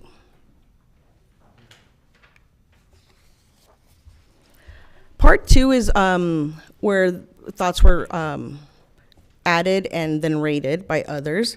And so thoughts would rise to the top, and you're probably familiar in past presentations where we come in and bring you the top thoughts. We thought for today, because of the immediacy for information and for today's presentation, we were able to use, sorry, at the close of the Thought Exchange on April 1st, we captured the following summary of ideas through the AI feature from Thought Exchange. So this is one tool that generated a preliminary summary, knowing, again, the immediacy to bring you results for today. But I do want to point out some of the consistencies and alignments that we experienced while we were in person with our community, particularly with parents and with students. So we can see that one of the, so we can see a desire for smaller class sizes, as well as allocation for funds as a very strong suggestion in that summary. You'll also see that the summary states the importance of English language proficiency among staff, which is, again, consistent with what was shared during our in-person sessions with parents and with student groups. Specifically, each group expressed concerns for students identified as newcomers and the need for supports to access the curriculum. Another consistency was the appreciation expressed by parents and particularly students of services provided through the Wellness Center and the need for more or continued mental health supports. So you'll see that captured as well in that summary. But we know that this summary, as I mentioned to you, is a preliminary look, a snapshot of the results. And there will be more to come as our team continues to analyze and to synthesize the quantitative and the qualitative data that's been gathered so far. Which will be, again, reflected in the draft LCAP that we hope to have released in May. And we just, again, want to thank the community for participating so far, but we just want to let them know that we look forward to continued engagement, because during phase 2, once we release the draft, we will be asking for their feedback on that. So I do want to introduce now Renee at this time, who will be able to make some connections with the prioritization and the budget. Okay. Ms. Sarkis, I don't often do this. I usually wait until after. I don't like to interrupt or interject. But to me, the next few slides I think are critical given the timing of the LCAP, given that we have decisions that we have to make as a board around budget and LCAP in the next 2 months. So I'm hoping that, I see it in the slide, I'm hoping that as part of what you cover, you can emphasize one thing, right, or help us sort of engage around one thing. As all of you know here, over, I guess, 6 years, I've tried my very best to continue to reaffirm how important community engagement is in these processes, and you've already sort of reaffirmed that, Doctora Salazar. And again, by community engagement, I'm talking about meaningful, authentic, two-way community engagement that helps to inform decision-making and priorities. Again, so your reference here around 2,068 participants. You know, I always think we can do better, we can do more. I know that your team agrees with that. And so for me, the call to action is, where do these participants' voices, ideas, priorities get reflected? And so you all have done an awesome job, and I'm gonna lift you up, Renee, at demonstrating for us and clarifying for us how our funding breaks down. That pyramid is awesome, right? And it gets better and better. every time we get a presentation. You've also very eloquently, accessibly, continuously articulated what our funding is based on. All right, so the funding formula, and we have different pots of money, and then how do those then get allocated to the priorities, right? So to me, the essence of community engagement, not just right now, but throughout the academic year, the fiscal year, oftentimes it's difficult for our community members, one, to have an incentive to show up and participate in a thought exchange or in a meeting, but then to really deeply think, well, where does my voice show up in this? And I think now more than ever, as we've reached sort of the end of flexibility with one-time funds, it's important to remind folks, obviously 1,000 ideas aren't all gonna get funded, right? But if those ideas are anchored in 5 or 6 or 9, or in this case 11, I think, or so priorities, we do make decisions, budget decisions, on what resources are needed to advance communities' priorities and communities' vision around student success. So I know the slides implicitly highlight that, Ms. Arcus. I want you to do your very best to remind folks, right, as a call of action and as a reaffirmation of how important community engagement is in our budget process, in our LCAP process, that those priorities do get reflected. Decisions do get made on those community engagement priorities and vision, right, Renee? So I didn't want you to forget that as you were covering the slides, Renee. No, I appreciate you taking the time to do that, and that's what I hope to do, even if it's just slowly tonight with some good examples of how we've tied certain things from our budget or that are going into the LCAP from the community engagement. I'm going to start off with a couple examples tonight, and that is our hope as we go through the entire process, that the community hears, that the parents hear, that we are taking into account the information that we're hearing from these thought exchanges, these parent meetings, all of these things, and trying to bring them forth in the budget. Going forth with the general fund expenditures, this is our pyramid of general fund expenditures. It still is the dollars that we are spending in this current fiscal year, and it's still laid out in the same way. But one of the main points I want to make, and the reason that I appreciate you liking this and us bringing it back each time, is to make the point that while the LCAP on its own is a document that we must bring to board and we must have approved, it is only a portion of where we spend our money on these priorities. We have other areas in our general fund pyramid, such as state grants and entitlements, federal grants and entitlements, and our local grants and entitlements that allow us to do things that may not be line itemed in the LCAP and that may not be as clear to the community, but our hopes is in discussing these things and bringing to light the things that we are putting in all of these areas, we'll be able to cover what the community is prioritizing. So you can see here in the current year, we have access to about $1.3 billion in general funds, and these are the funds that we utilize. When we talk about the LCAP, we're talking about the bottom half of the pyramid, and we line item those out, and we divide those by goals and actions. In addition, we hope to bring forth, as we go through this process, other areas where we're also spending those dollars.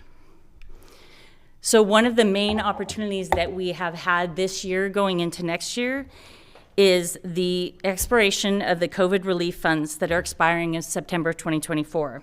Here's a look at the way we have spent our federal and state resources that have been made available to us throughout the last 5 years.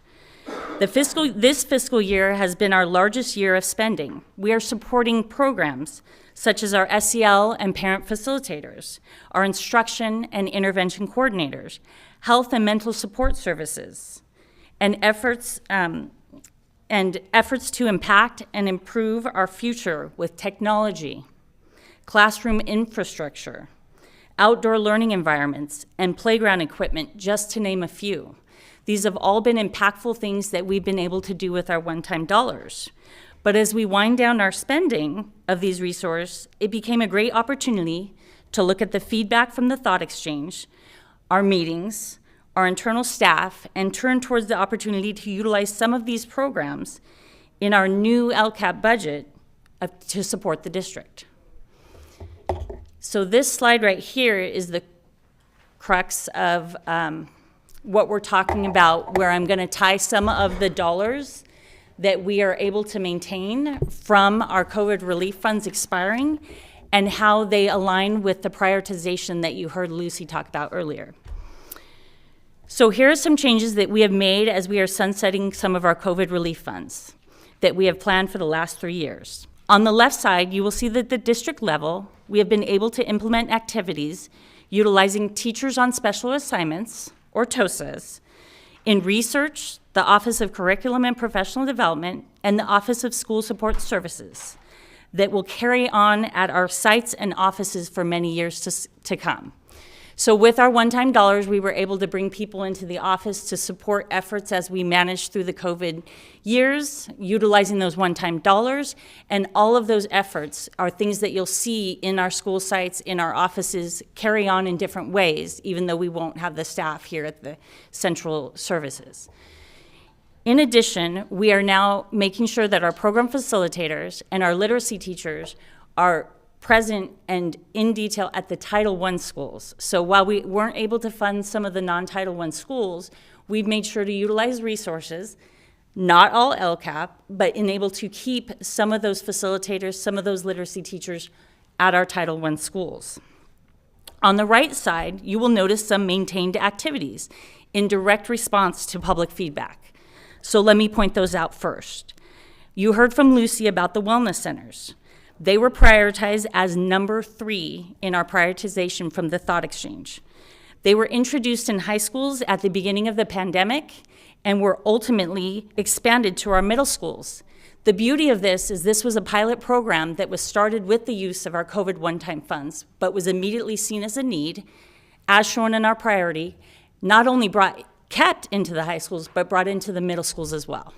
So it's a great opportunity. It's a great thing to see that wellness centers are rising high and that we're able to maintain those using our LCAP funds. The intervention and instruction coordinators that are on the right-hand side are also personnel that are going to be part of the site allocations. Priority number 1, how can we allocate resources to sites that allow sites to do things? But the intervention, instruction, and coordinators come with other priorities involved as well. They support literacy teachers in their interventions, which showed up as priority 2 in our Thought Exchange. They support integration of an SEL approach to learning core content, priority number 4. And they support teacher team planning through unit and lesson study, priority number 5. The ability of us to maintain our IICs, as we refer to them, in our sites, in our classrooms, has reached 4 of the priorities that we saw come shining through in our Thought Exchange. The maintenance of these positions reached all 4 areas. These are just 2 examples of ways we are utilizing our feedback from Thought Exchange and the parents, the community, the students, to align our district budget, whether it be in the LCAP or in other areas, such as the program facilitators in Title I that we're able to keep. We were able to use Title I funding for those. So while facilitators that are working on SEL and parent involvement became a priority on our prioritization of SEL, they will not show directly in the LCAP, but they will be something that we as a system have decided is important, and they will be in our district budget. So for more on the plan itself, the alignment and the goals, I'll turn the presentation over to James. But if there's any other questions, I'm happy to answer. I don't have a question at this time, but I just want to thank you for having a key for all the acronyms. I mean, it's in small print, but it's very helpful, and so I appreciate that. Good, thank you.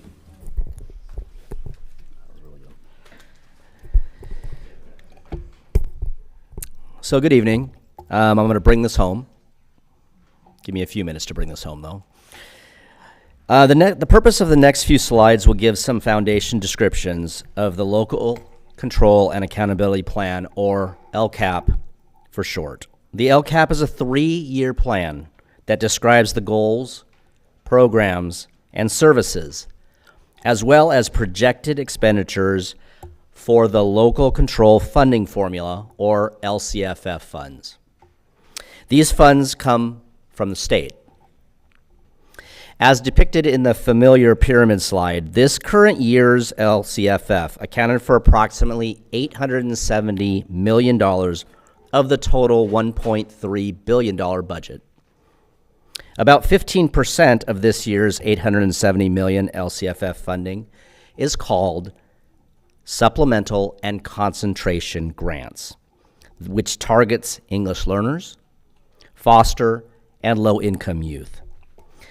The other 85% of the LCFF funding is the base. Some call LCFF funds general funds, which pays for, among many, many other things, teachers and general operations of the district. The LCAP is the plan that accounts for all LCFF funding. Although the LCAP is a 3-year plan, it is adjusted annually. Currently, we are working on writing the LCAP for the 24-25 school year, which will be the first year of the 3-year plan. Our draft timeline showed a plan for 3 drafts of the LCAP, which may have been a bit ambitious. There is a new template with some new sections, which we are still learning about. However, with that said, we will be presenting the first draft of the LCAP in conjunction with the next board meeting.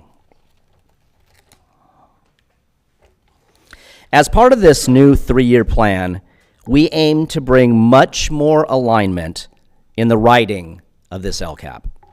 During the March meeting, you saw this graphic, which represents our planning for this alignment. As we write the new LCAP's goals and metrics, we are intentionally and purposefully creating synergy with the strategic plan themes and the board goals. The LCAP goals must also address the state's 8 LCFF priorities. I'm going to spend some time on this particular slide. This slide, once animated, depicts what we are proposing for the goals of the new LCAP. The thought during the planning for these new goals honors the alignment focus as described in the previous slide. Alignment with the strategic plan, alignment with your board goals, alignment with the state LCFF priorities. The first 5 goals focus on high quality learning in alignment with our excellence and equity policy. Excellence with high quality learning for all students. Equity with high quality learning for our historically underserved students, namely high quality learning for our Black students, high quality learning for our English learners and long-term English learners, high quality learning for our students with disabilities, and high quality learning for our foster and homeless youth.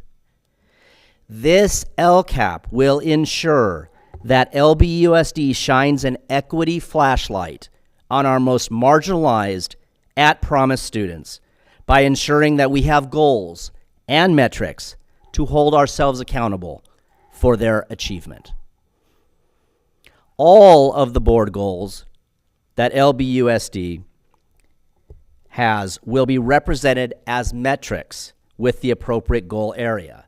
All 4 of the Board of Education goals are aligned with goal number 1, high quality learning for all, and goal number 2, high quality learning for Black student achievement. Similarly, Superintendent's goal number 1 is also aligned with LCAP goals 1 and 2. Vision 2035's system and adult portraits, as well as the strategic plan, are represented in these goals. Along with high quality learning, we continue to align the LCAP goals with the strategic plan. Looking at the slide, the goals that appear in bold mirror the Vision 2035 strategic plan. In addition, The state LCFF priorities are embedded into these goals to comply with the state's requirements. As I read these next 3 goals, please keep an ear out for alignment with board goals, alignment with district goals, alignment with LCFF priorities, and alignment with Vision 2035. LCAP goal number 6, engagement. LBUSD will cultivate authentic and inclusive partnerships between families, schools, and the community, rooted in trust, respect, and recognizing parent and caregiver assets.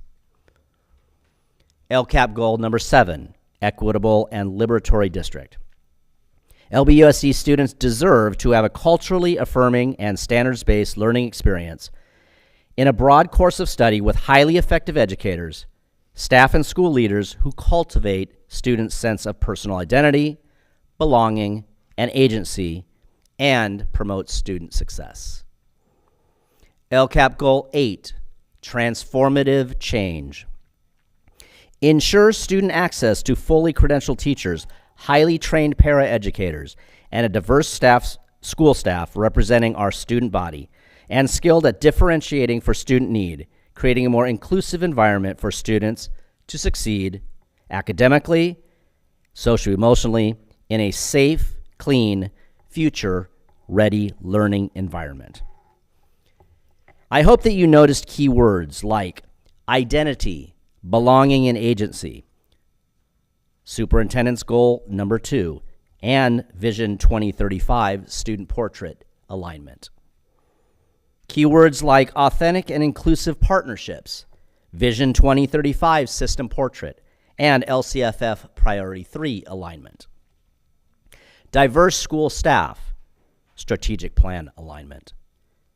Safe, clean, future-ready environment, strategic plan, and LCFF Priority 1.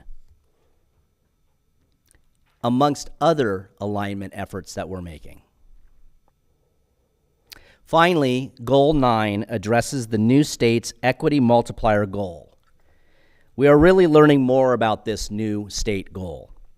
For tonight, I'll cite the state's definition, and I quote, "The local control funding formula equity multiplier provides additional funding to districts for allocation to school sites with prior year non-stability rates greater than 25% and prior year socioeconomically disadvantaged pupil rates greater than 70%. Now, you may be thinking, how many goals are required by the state to be put in the LCAP? The answer is simple. It's as many as a district needs to address all LCFF priorities and local priorities. We'll have more about these goals and their robust metrics. We will share them at our next board meeting in conjunction with the first LCAP draft. Now let's transition to the LCAP template, which is a really good way to look at what's in the LCAP. The California Department of Education requires that all school districts in the state use the common LCAP template. These next slides describe the LCAP through the lens of the state's template. There are 4 main areas in the LCAP. 1, plan summary. 2, engaging educational partners. 3, goals and actions. And 4, increased or improved students for foster, English learners, and low-income students. We're going to look at each of these sections separately. Let's start with the plan summary. It provides context to the LCAP by giving information about the school district in general and about performance and the needs of students. This section has 4 areas that must be addressed. The first part is entitled General Information, which is a brief description of LBUSD. The second part brings reflections about annual performance of LBUSD students. It shares data from the California School Dashboard, data from the Smarter Balanced Assessments, as well as local data. To further show focus on alignment, we plan to add specific data about Black student achievement, LBUSD Goal 2. English learner data, LBUSD LCAP Goal 3. Data about students with disabilities, LCAP Goal 4. And data about foster and homeless youth, LBUSD LCAP Goal 5. Again, we are being very purposeful in highlighting the brutal facts of student groups that are not achieving as well as we had hoped. The third part of the plan summary is reflections and technical assistance. This is a narrative that will describe the supportive work being done as a result of some underperformance identified by the California School Dashboard. The final part of this section is Comprehensive Support and Improvement, or SCI, and its planned work for 4 LBUSD schools that are identified as CSI by the state. Excuse me, I said SCI, it is CSI, Comprehensive Support and Improvement.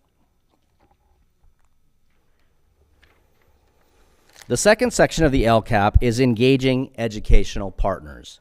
This section gives a summary and a description of the process used with its consultation of groups that you see on the slide.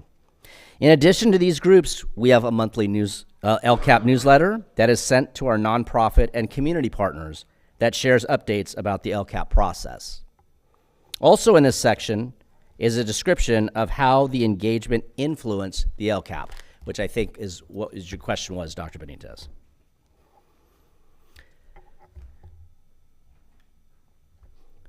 The third section of the LCAP is its most robust. This section delivers the goals, the metrics, and the actions. It also lists the state priorities that the goal purports to address. This section shares the projected expenditures by action in line item fashion. This is important because this section lists all the programs and services of the LCFF and how much each of those programs is projected to cost.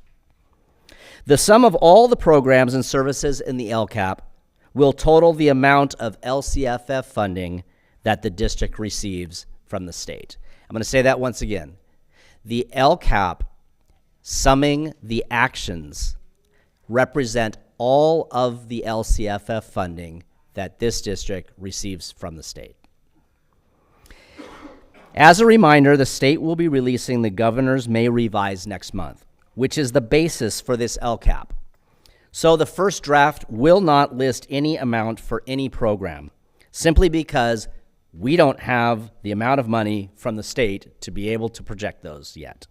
However, to illustrate the point, last year, LBUSD received roughly $870 million in LCFF funding.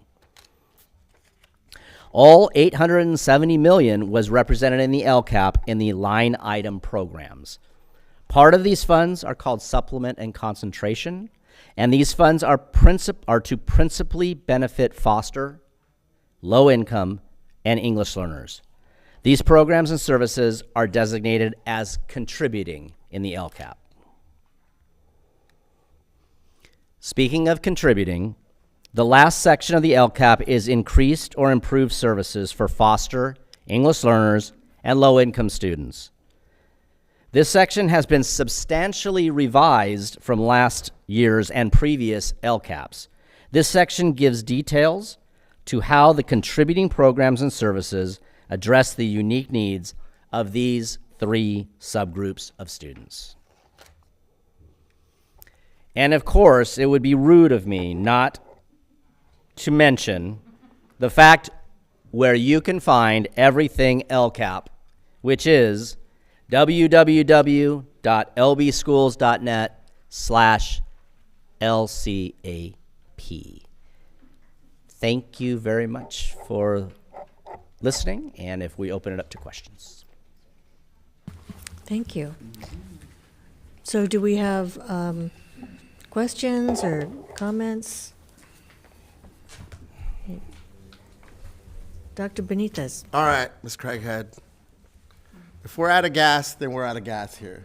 colleagues. And then you could just say, forget it, Benitez. I'm thinking about you, Mr. Otto. You've been, over the last couple of years, asking and encouraging us to have more generative discussions. And again, if we don't want to do this tonight, we don't have to do this tonight. Oftentimes, it's us asking questions of the team, the staff. We have this since last Wednesday. So my question to my colleagues is, I'm the first one that's guilty of this. In May or June, when we have to like hurry up and pass this, then we have super long meetings. All right, we have an opportunity here to have a discussion, to provide some feedback to the team so that we don't, you and I have had this conversation, Doug, so that we don't say to the team, oh, we have to do all these things in June, right? So here are some thoughts. And they're team listen, they're not directed at you. I want to get some thoughts from my colleagues. I think because this is a new iteration, 3 years, that we have an opportunity here as a board to provide some feedback, some comments as to what's the best way for us to receive this information so that we can communicate that to our constituents, so that we can speak to it in a consistent way, and so then it doesn't become, I have 10 questions about this one component kind of thing. But it's going to require, and again, I'm holding myself accountable to this, us also providing feedback before we get to the day of, so that then the team can take that feedback and those comments into consideration. So I'm going to start us off for tonight to see if we can do some of this before you all spend a lot of time and energy to give us what we need so that we can be in compliance in June when this thing has to be signed off on. For me, it would have been good, again, given that there's a new template, that there's a way for us to align LCFF stuff with this, but then broader budget stuff, it would be good on an ongoing basis to have a cheat sheet, I'm calling it this, for, and I'm going to say, because I don't have the slides numbered here, some of them are, some of them aren't. Planning for alignment, the slide that starts with planning for alignment, everything after that to me is a cheat sheet of what's in the LCAP, what's the plan summary, what does it mean engaging in educational partners? Like that to us is like our little cheat sheet on the side.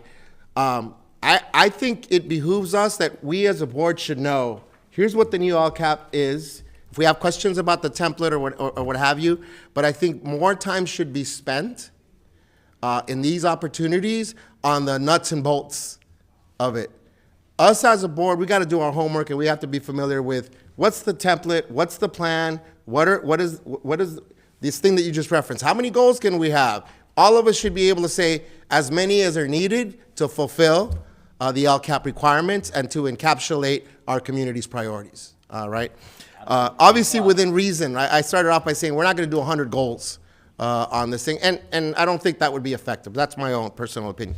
So I think for me, what's in the LCAP would be for me a page 1 cheat sheet, and then the following plan summary, page 2, what's in the LCAP engaging educational partners, page 3, goals and actions, page 4, and in goals and actions, page 4, the list of the goals that we already have.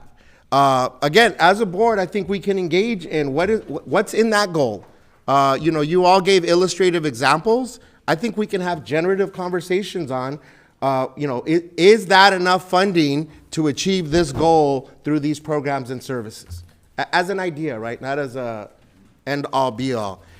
And then I think it allows for you and the team to not have to be educating us every single time. The nuts and bolts for me is, and I'm trying to figure this out, so it's a colleague question.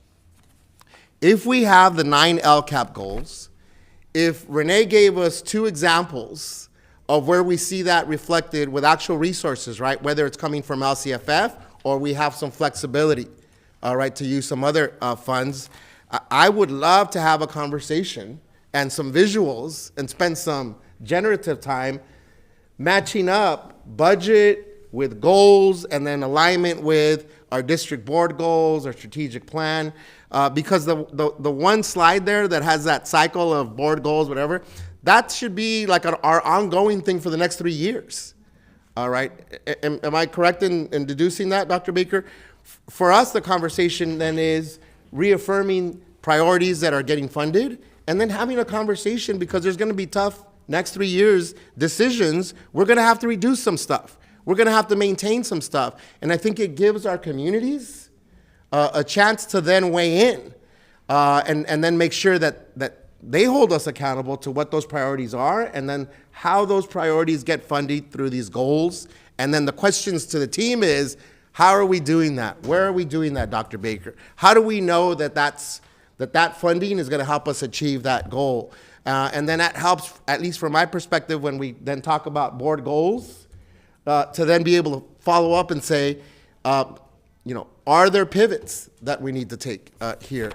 And so I love that we have an opportunity with this. I'll be the first one to say this could have been something that on Wednesday when I got my board packet, I could have thrown some stuff out. Like we could have had a conversation tonight with we could have had a conversation, because I feel it's unfair to you and I feel it's unfair to our communities to then start trying to go into the weeds on this after so much time and energy and volition to make sure that we complete this by June happens. So that's my pitch to my colleagues. I have some thoughts on the order and sequence of slides, but those are technical things.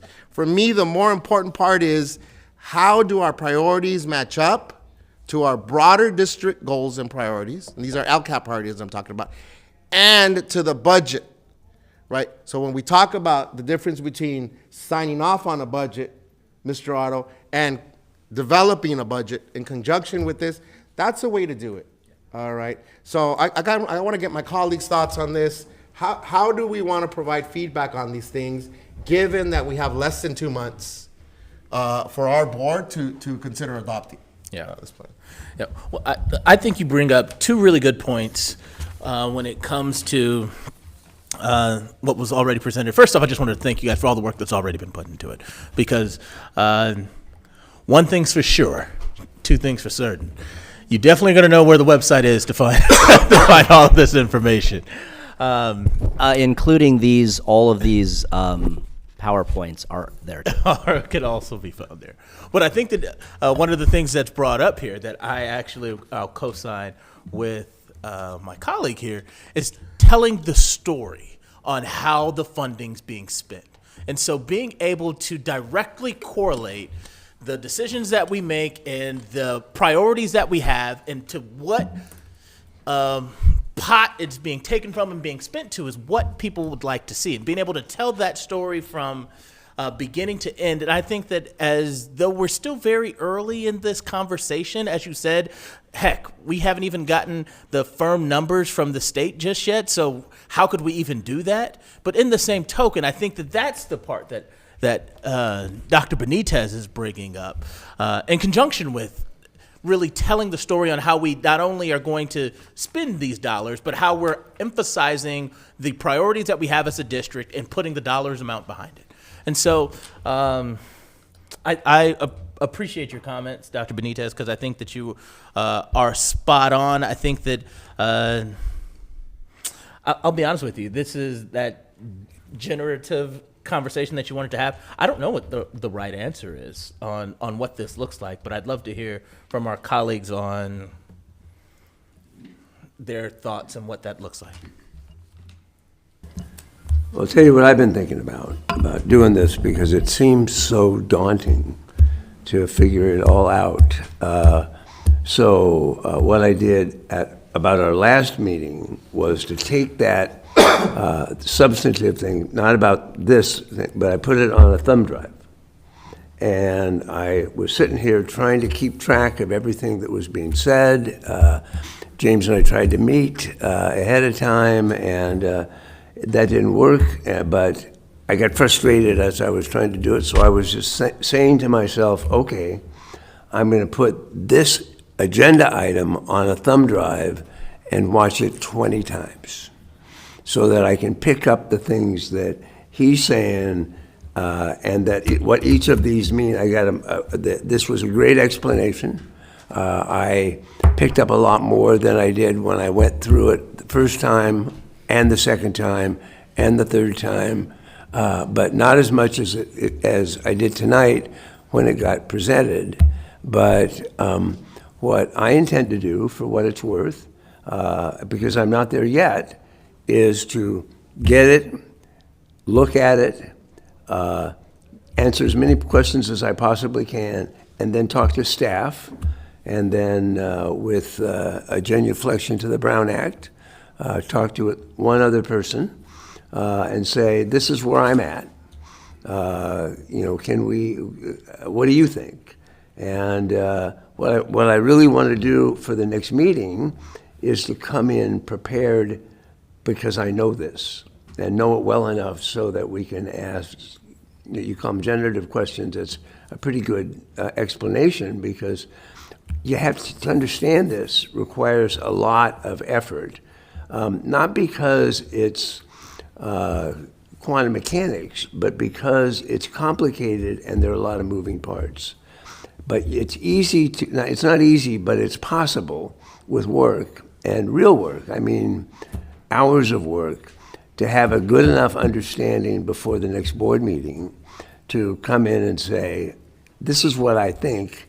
These are the questions that have been generated as a result of what I think. What do you think about this? And as a model of how to do this, that's what I had kind of come through this presentation. Like I said, a great presentation, but very dense, very complicated.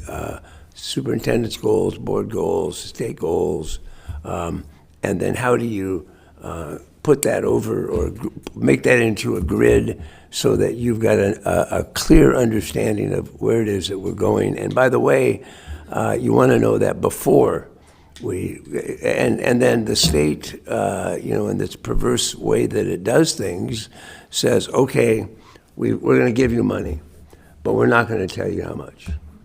And by the way, we're not going to tell you how much until you have to do it with the May revise. And oh, by the way, did you know that the governor said we have a $30 million, billion shortfall, and the legislative analyst office says, no, it's 60, no, it's 70, no, it's 80.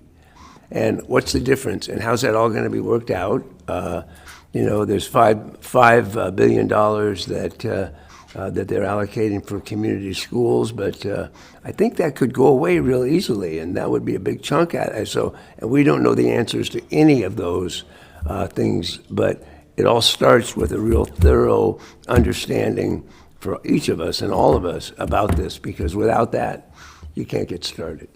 Yeah, Doug, thank you for that. And I like the approach that I'm hearing. But I'm also, and all of us have a different style, I also compartmentalize things into different pockets, and then at some point I remember, oh, I have that over here in this pocket. So here's the thought, just building on Mr. Otto's point. One component of this is, what are we required to do, right? Compliance. What are we required to do by the state, by a funding source? And so that's like what's in the LCAP, right? How familiar do we have to be with the requirements?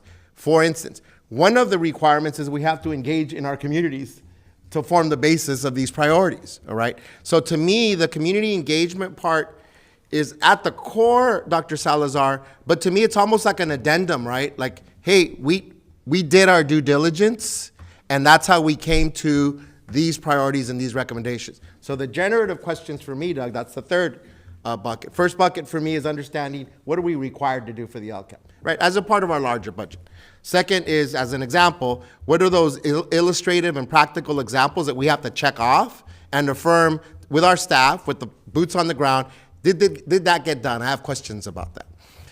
The third part, which is how do the resources line up with and match up with priorities, district goals, board goals?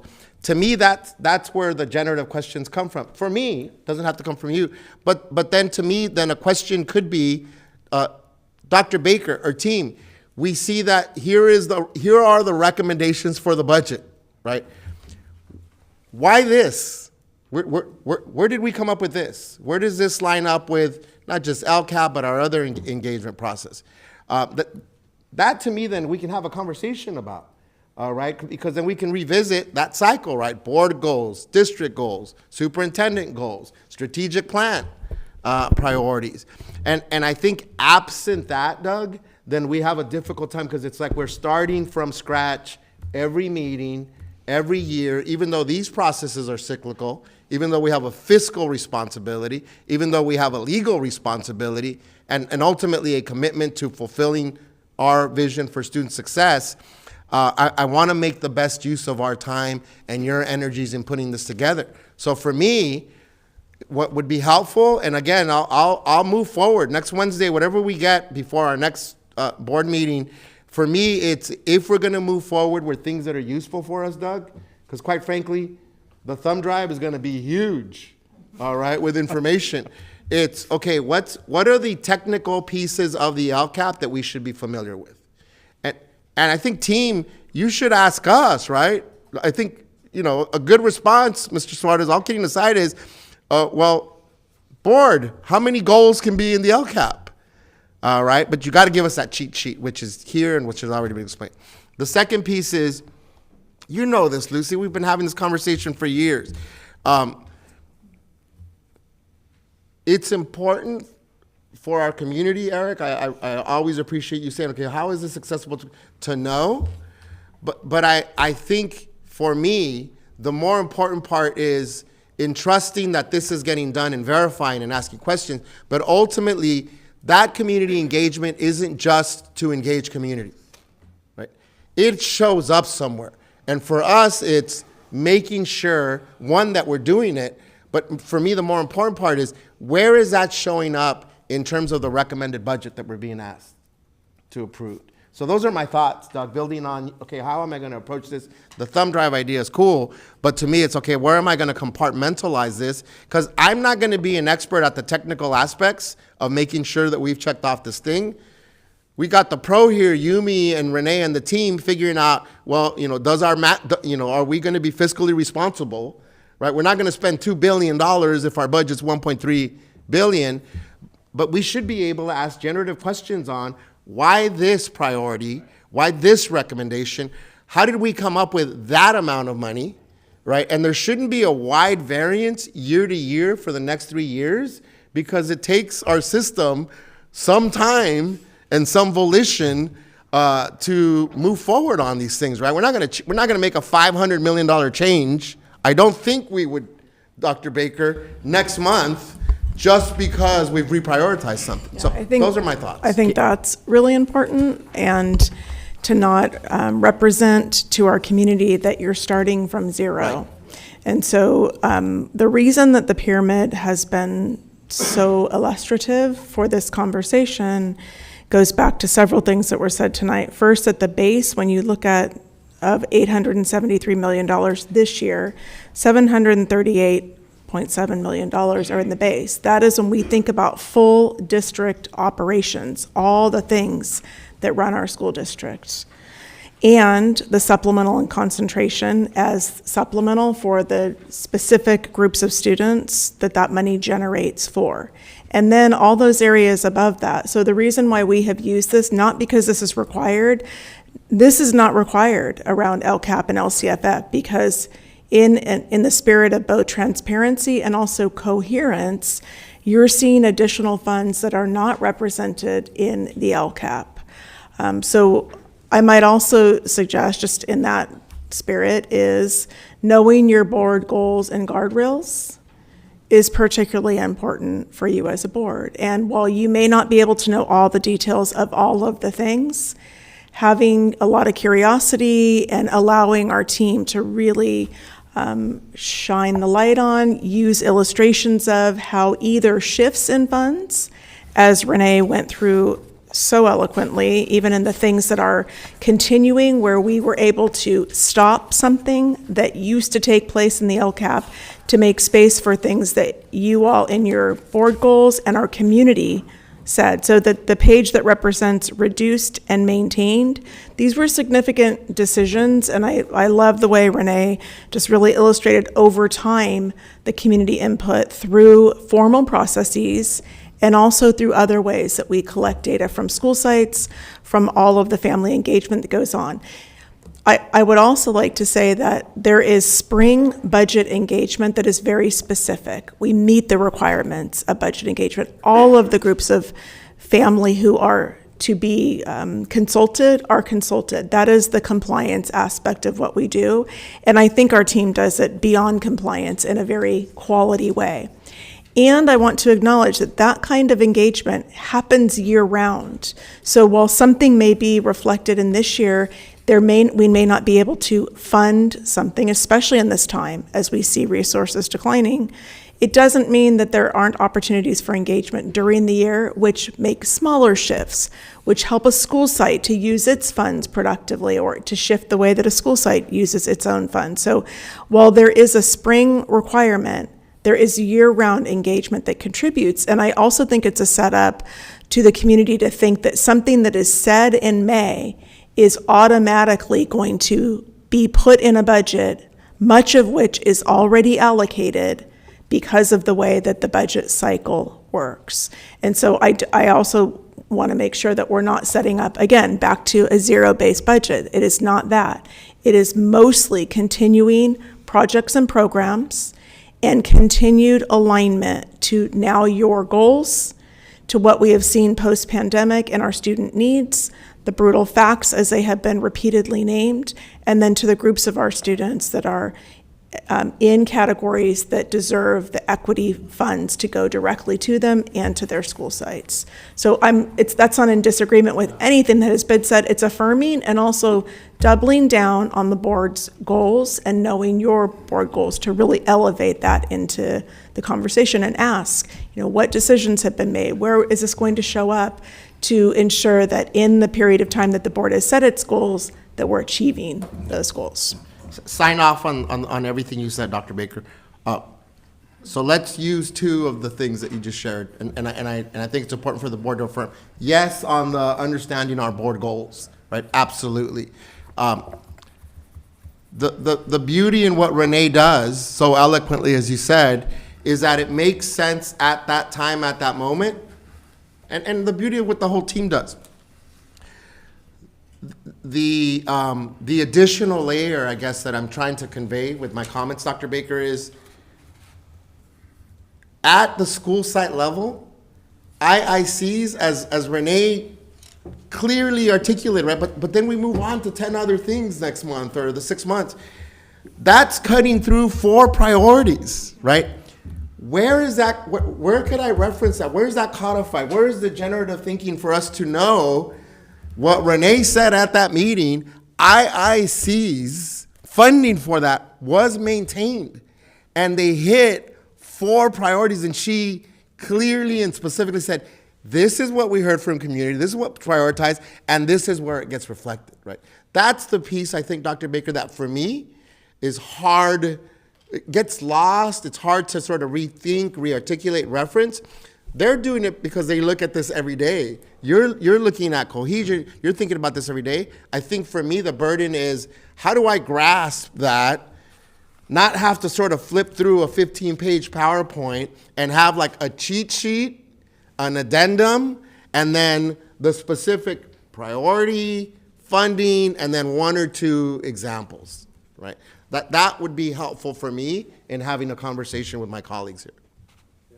And I'll give you another example. Until I went through agenda item 15.7, the approval of purchasing and contracts report, and I saw that where the funds were coming from the ESSER monies, 1, 2, 3, I thought, oh, we're spending down the ESSER monies because they're going to go away at the end of September, or there's a kind of an out where you can kind of sneak some of them later till the end of December, and so we're setting that up. For the record, nobody's going to sneak any money at the district.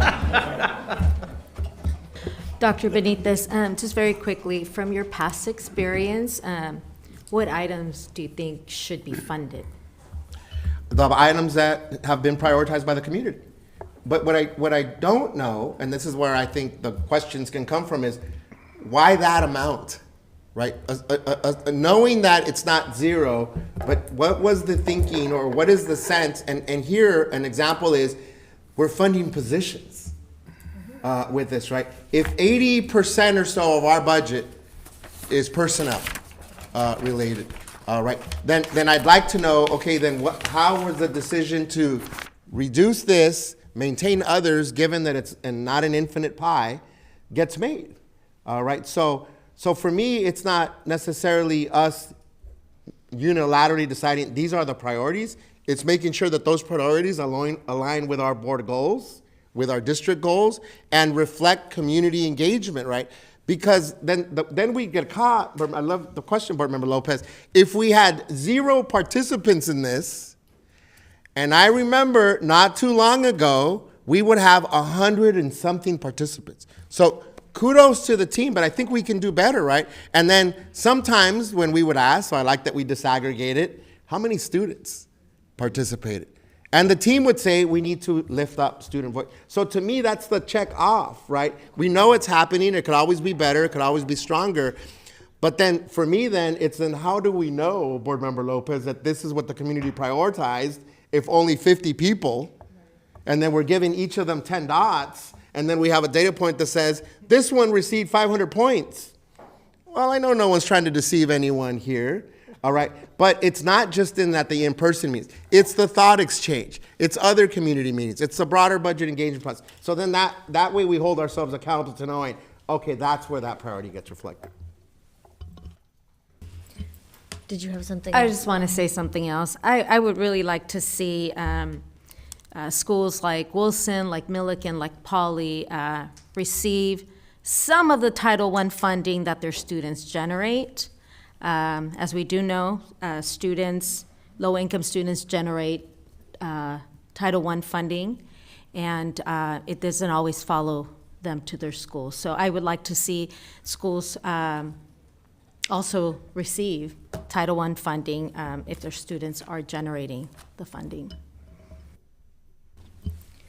I have some comments about the general process and the information that's being presented. I enjoy hearing about the different community engagement that happens throughout the year, and I think that would be helpful, not just for us as a board, but also for the community to know that it's a transparent process, that there are opportunities to be involved in voicing opinions, in participating. So for me, that's an important part, is just letting everybody know about the community engagement, what opportunities there are, and that these things happen, because by the time we get to this point in the LCAP, monies have been allocated, decisions have been made, and so that's why we try and engage the community. And it's part of our board guardrails that what we do, what we charge our superintendent and staff to do, is to engage the community, that the people that are affected by the decisions have a voice and that they participate. So for me, that's a big one, and that was kind of alluded to in the report, but having more detail, more of that information is very helpful. And maybe it's not, we have everything all in one LCAP report, but maybe different LCAP reports throughout the school year, maybe one LCAP report that focuses on community engagement. Maybe another one that focuses on the alignment of the goals. Because as I was reading through here, I thought, well, I see where our board goals align with the goals generated from community input and the strategic plan and Vision 2035, those kind of things. But it would be nice to have a separate report on just how those goals align and how those priorities from the community align with the board goals, that type of thing. And I also appreciate the suggestion of kind of having a sense or an idea of where the money is going. Okay, so we have this amount of money and maybe some examples of how it's being used. Because it's one thing to see an amount on, on the report, and it's a big number, but maybe somewhere reflected 80% of our budget is, goes to personnel, something like that. I think that makes the report more user-friendly. It makes it more transparent. And if we really want to involve our stakeholders and improve community engagement, I think that's, one way to do it. And, our meetings are televised. We have millions of people watching. That's what it comes down to. 2.2 tonight. 2.2, see, the numbers are in. President Craighead, Yes.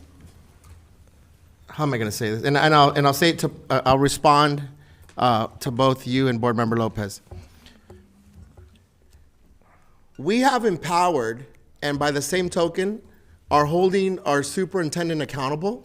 I'm going to bring it back to Jill, to the board goals and guardrails. We've said in our guardrails, 2 of them at least, the superintendent will not make major decisions without consulting with community, or not make major decisions to bring them to us, right? One example, right? So community engagement is there codified in goals and guardrails. Second, I don't know if this is guardrail 2 or 3, Jill. The superintendent will make equitable budget decisions in accordance with our priorities and goals, right? So it's both an empowerment to make sure that we are driven by that equity and excellence, but it's also our way of holding us accountable. So my expectation is when these recommendations come, when Jill has these conversations with us, when there's an item here, to then get to your question, Board Member Lopez, about Title I. Look, there's all kinds of restrictions, budget stuff. I'm not going to get into that, but we can follow the money. You used Wilson as an example. Young Black Scholars, Black Student Achievement Initiative follows to where those programs, those services are. It may not technically come from X pot of money, but we should be able to say, hey, we have a very demonstrable student success, equity-driven example. Here's why we're funding this. Here's how we're funding this. It's not Title I funding per se, but here's where, again, that pyramid becomes so important for me, Dr. Baker, because then you can turn around and say, look, we can't use this money, and you all are the experts, budget on why and what % of students at what schools have to be this and to be supplemental. But you can say, but that doesn't mean we're not prioritizing Wilson or Milliken or Lakewood. Here's what's being supported there. And she's tasked with being equity driven. And that doesn't mean everyone gets the same amount of money. That doesn't mean all schools have the same assets and needs. But that's why Dr. Baker and the team get paid the big bucks. So for me, the questions are, if we're going to make these decisions as a board, at the very least, we should know it's anchored in what community has prioritized, what we've codified in board goals and guardrails, and then we're just checking off boxes, right? And then AJ would say, that's a tactical question, Juan, versus a generative question. So it's not answering your question directly, but I think it allows for us then to have some consistency. We talked about this before. How do we want to approach what our priorities are? What kinds of questions we want to ask? And all I'm suggesting here in this example is we don't have to wait till right before we have to sign off on LCAP or the budget, right? We have a monitoring calendar where we could ask budget-related questions as to how we achieve those interim goals on the monitoring calendar and what decisions the superintendent and the team are recommending for us, so that then when we get a line item, like you pulled out today, Doug, from the ESSER funds, that they could say, look, and they do, right? Oftentimes, I'm on the budget and policy committee with Diana. That those sunshade structures, right? We were very intentional in which schools were getting them and why, right? All I'm suggesting to the team is we have it on Wednesday. It puts our team in a really hard position to have the meeting be the end-all, be-all place for questions or suggestions. Let's get those questions to the team. Let's meet with the team. Let's follow up. And then we can say, hey, I met with the team, or I'm on the student outcomes piece or whatever, and this was some feedback and thoughts. Or then the team could say, hey, board, thanks for meeting with us. We made these suggestions, whatever, what have you. All I'm talking about is effective use of time. We've talked about how do we determine whether we're effectively using time here. And I'm not proposing that you all should be asking certain kinds of questions, but at least for me, the anchor is she's got board goals and guardrails. The next time a big decision comes up, whether it's, I'm not going to say it, Doctor, I'm going to let you go in style to LACO, Dr. Simon. Whatever it is, in this case, IICs. Why did we keep these, Renee? Why did we maintain these positions? Because they cover the top 4 priorities on this. And I guess, so some of the things that you say I agree with. There's some other pieces where I recognize the superintendent deserves creative license, right? And so do I think that we should be knowledgeable of the information that is presented in the LCAP? Absolutely. Do I think that there's a component of her role and everyone else's role that's here sitting with us that deserves the professional courtesy to make decisions and for us to trust their educational background along with experience in why these dollar amounts are what they are? Absolutely. And so for me, when I sit back and I think about this LCAP and the LCAP presentation and the alignment to our goals, I still agree with you, but I look at them as the 50,000-foot view and saying, hey, if we believe that Black student achievement is one of our highest priorities, right? It's priority number 2. Then Renee, can you tell us how much money as a district we have spent towards Black student achievement, right? And so we would look at each one of these board goals and we could say, hey, though the numbers don't necessarily have to match, right? Because there's going to be some cross-pollination there, right? But we should be able to look at each one of these board goals and say, hey, as a district, we know that we're spending over $250 million to support our students with special needs, for example. You know, just that's the level of detail I think is most useful for us as a board, while also being able to still have that number and be able to de-aggregate it from a private meeting or a personal meeting outside of the board meeting. And so that's where, but it's still kind of this tricky balance, right? And so that's where, once again, you guys make the big bucks. And you all help us be able to tell both parts of that story. Yeah, and just very quickly, while I agree with that, it's also our role to guide the superintendent in making those decisions. So, Mr. Miller, it kind of sounds to me like you're suggesting we have the overseeing of the budget as far as it relates to LCAP in certain areas as part of the monitoring calendar. How much money we're spending on certain goals, is that working? Is that part of what you're saying? Is that can be a part of the monitoring calendar? That's how we can oversee that? The monitoring calendar is the accountability tool. What I'm talking about Yes. is preparation in lieu of that. So we're saying, obviously, LCAP's coming. We're planning our budget. We're talking, so I'll bring it to a more primitive understanding. So we know how much we bring in as a household, right? And so we know how much money we can spend on groceries. We know how much money we can spend on going out to eat. We know how much money we can spend on entertainment. That's what I look at as this. Now, what they bring us as the LCAP and the breakdown of the budget, that's how much we spent. That is our statements from Bank of America, from Wells Fargo, saying, hey, this is where that money's going. And it can tell us, hey, we're going over or we're going under, so on and so forth. So what I'm talking about is before we've even spent a dollar, we already know that we're going to prioritize Black student achievement, because not only do we already have some of this funding planned, or what is the term that you use? I don't want to say preordained, but you know what I mean. What am I trying to say? Yes. Some of the funding has already been assigned, right? But there's also some components to it. We're saying, hey, we're going to spend additional resources towards Black student achievement, and these are the things that we plan to do so with. And so that's what I mean. I would be really mindful about pairing something with a monitoring calendar that is designed to answer the question, how are our students doing relative to the goals that you've set?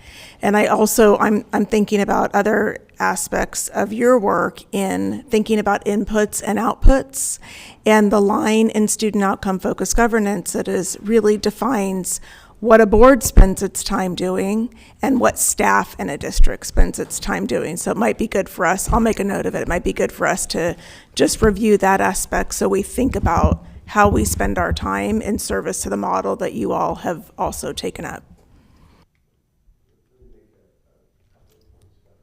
Talking about. One is that the community engagement part of this is, I think the community engagement part of this we've done a pretty good job of already, and I don't think that we need to be focusing on expanding community engagement or doing more things about it right now, because this is too hard to figure out and get a good idea. We're ultimately going to be making the decisions, and now we're moving beyond that part of it.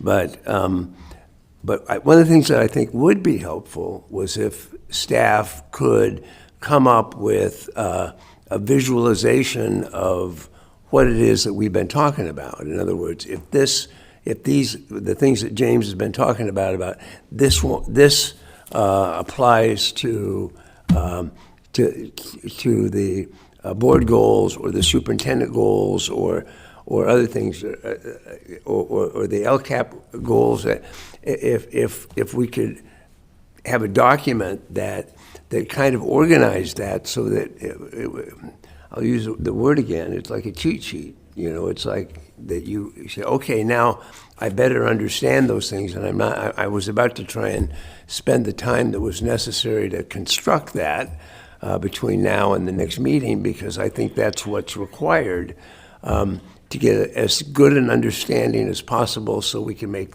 the best decisions possible here, because we have to understand it at that level, and it takes a lot of time to do that.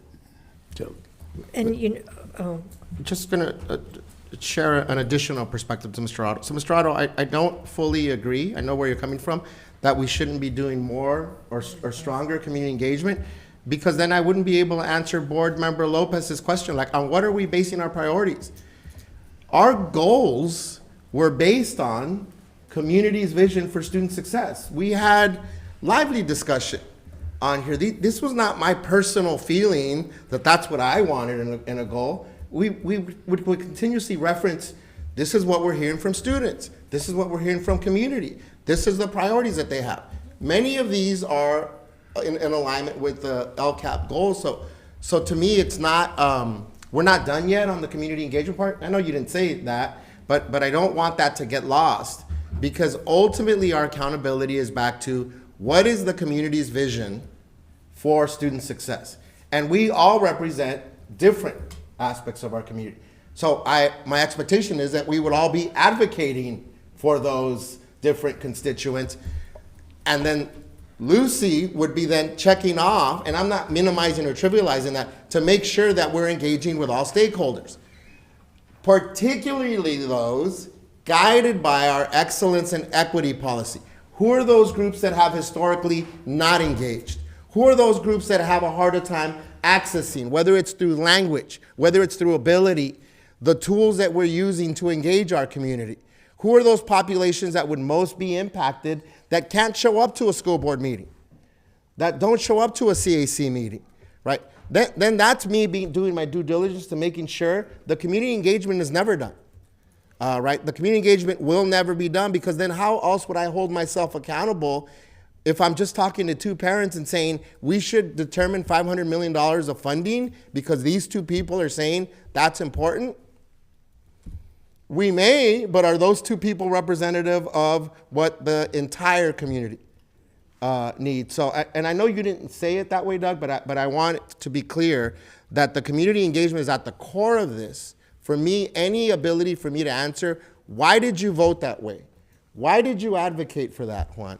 Comes back to, because that's what we're hearing from community. And the insurance for me is we developed a monitoring calendar to help us hold ourselves accountable to that. So priorities to me are never in the abstract. They're never personal. It's always personal and professional and intellectual, but they have to be grounded in something. And I agree with that 100%, but we've listened to the community. We can continue to listen to the community. We should continue to listen to the community, but in the end, we're going to have to understand this and know it well enough so that we can make good decisions about what to do. And all I'm saying is, we cite the community.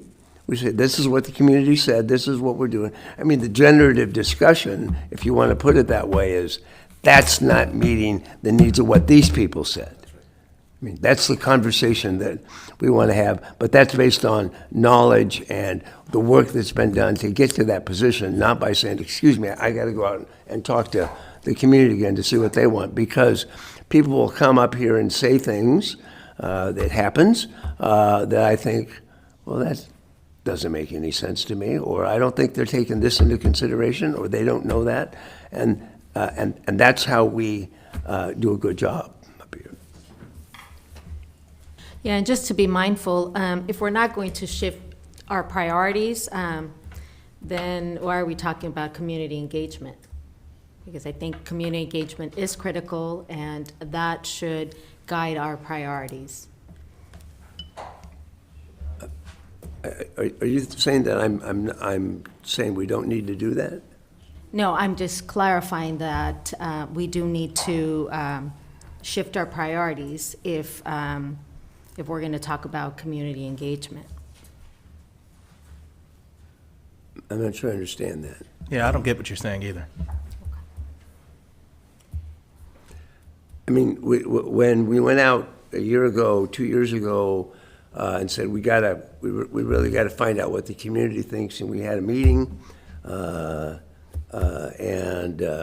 30 people showed up and from the community, and we listened to what they had to say, and we thought that's really pretty interesting. And we had a meeting 2 weeks later, and we had about 30 people show up, and about 20 of them were at the first meeting, and I kept thinking, we have 60,000 students.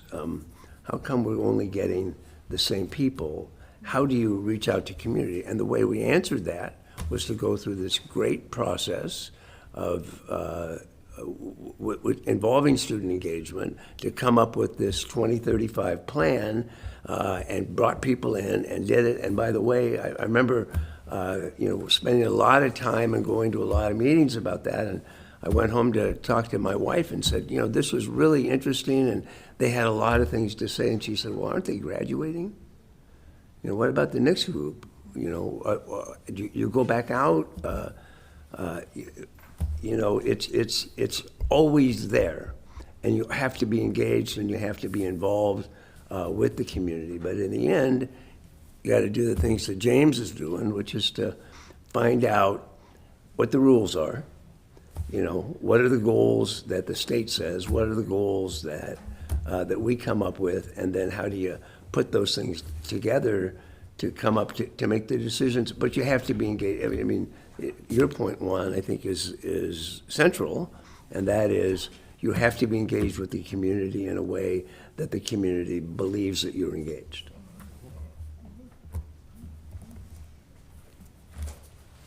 Okay, I believe our conversation kind of started around community engagement. I think that's a good place to leave it, if that's okay with everybody else. And I want to thank our staff for being so receptive, such good listeners, and being responsive. But I think we're going to take a 5-minute break, maybe have a chance to stretch. It's going on 8 o'clock, so how about we reconvene at 8:05. That should give everybody a chance to stretch a little. Thank you, everyone.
Okay, welcome back, everyone. We're going to go ahead and get started and proceed with the agenda. So next on the agenda,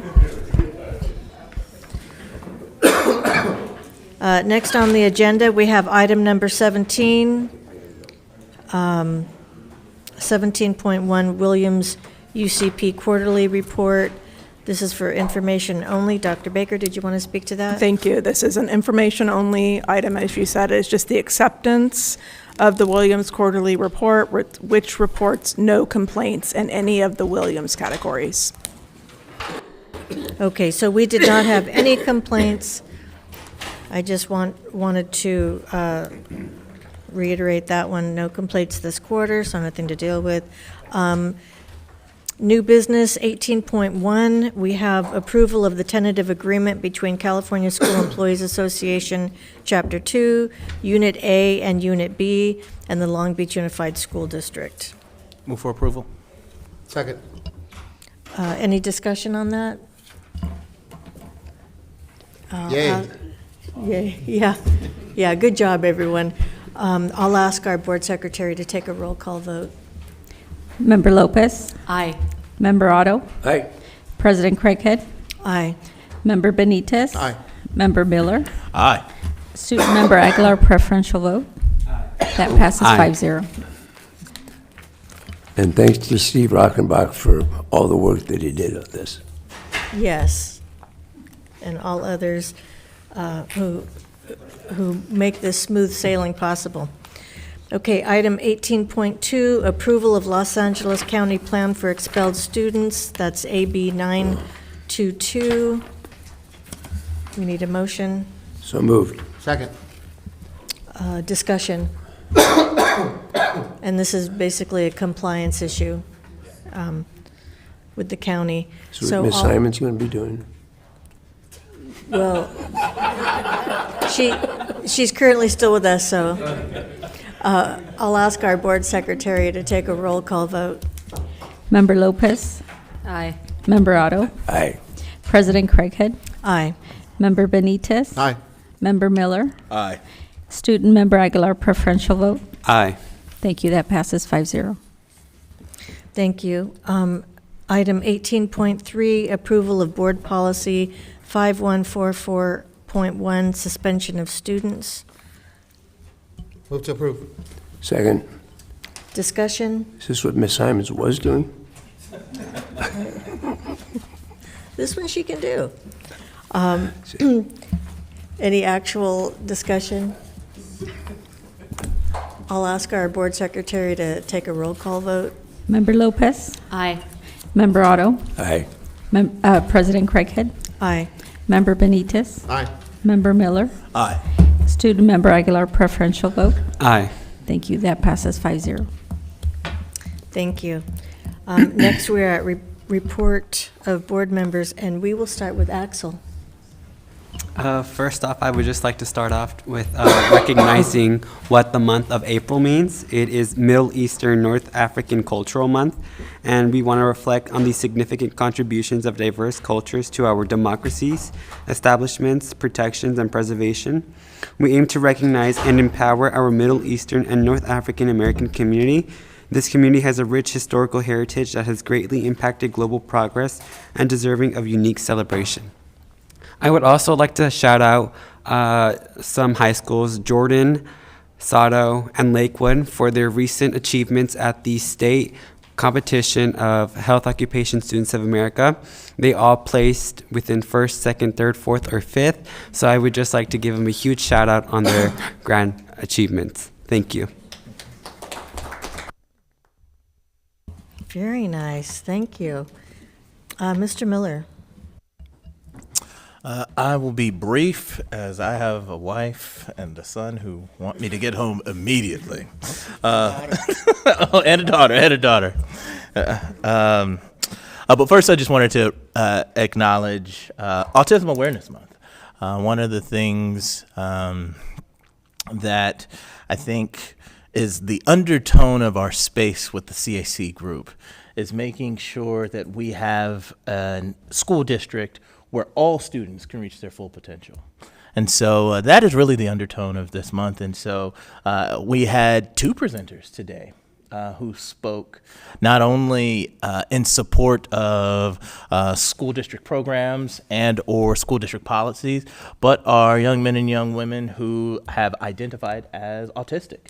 And so these young people are a part of our fabric. And so recognizing them this month in their efforts and recognizing that they have immense potential, I think is something that needs to be even further emphasized as a district, but more importantly, we'll especially emphasize them this month. So I wanted to give a big shout out to both presenters today, because I know, first off, it takes just a lot of guts to get up in front of all these fancy folks, all these super intelligent doctorate level educators, but also I can't imagine, I can't imagine just the anxiety that comes with just public speaking as a whole. So I'm very, very proud of them, and I really appreciate their efforts today to enlighten us on their perspective on the Long Beach Unified School District, and it just really speaks to this month and what it means for our country.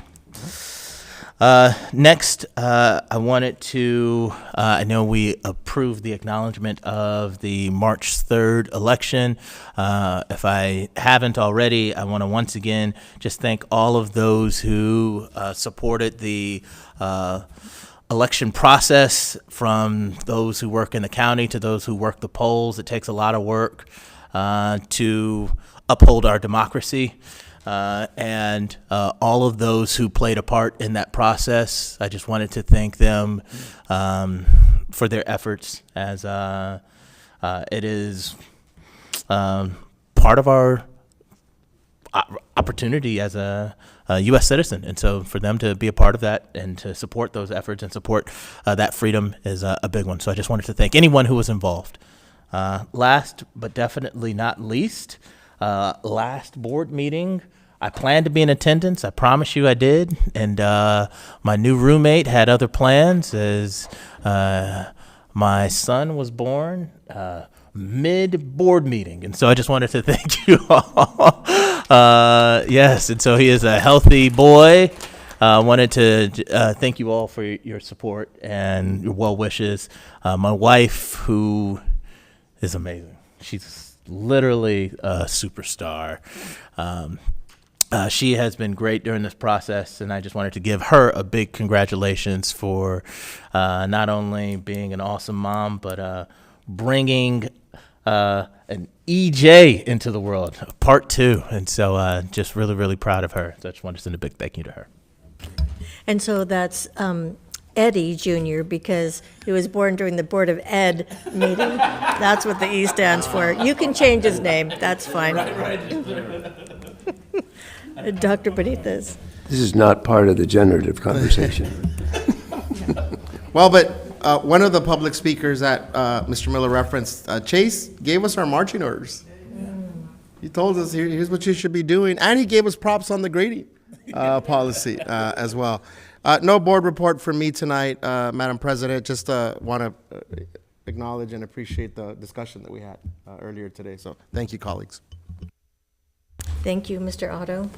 Yeah, and I'm not sure I can talk, but I've been thinking, okay, we're on the last sprint. There's so little time left in the school year, but as we heard tonight, there's so much that we need to get done with regard to the budget and decisions that we need to make. And I too appreciate the discussion that we had tonight. I think it was us saying to one another, we need to get ready for this. We need to get the information and work on it. And we'll look to our general counsel to keep us on the right side of the Brown Act, because I almost said, maybe I'm saying it now, that we may even need a special meeting when it comes down to once we've got all the information and we're talking about it. But There's a lot to do in a short period of time, but I think we're doing a good job of it, so that's all. Thank you. Ms. Lopez. Thank you. Yeah, shortly after our last meeting, I attended the Reflections Awards celebration at El Dorado Park Golf Club and had the opportunity to meet, among many students, two young ladies, Pepper, who attends Los Cerritos Elementary School, and Darren, who attends Bertram Elementary School. And Pepper submitted a photo titled The Sea. And Darren submitted a literature piece titled The Glimmer of Hope. And Pepper's photograph was beautiful, and her statement read, "I am hopeful because the sea is so beautiful, and it calms me. I wanted to make this art piece because the ocean makes me feel like I am free." And Darren wrote an impactful literature piece that read, "Sometimes I cry, negative thoughts claw at my brain. I feel scared and I want to hide. I force myself to try to be perfect.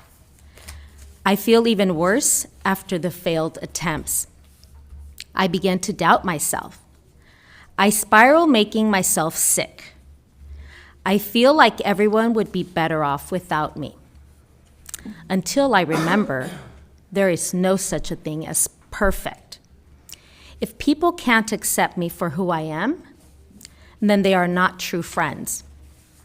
I have to remember the glimmers, the little moments where you feel loved, when you feel hope and joy.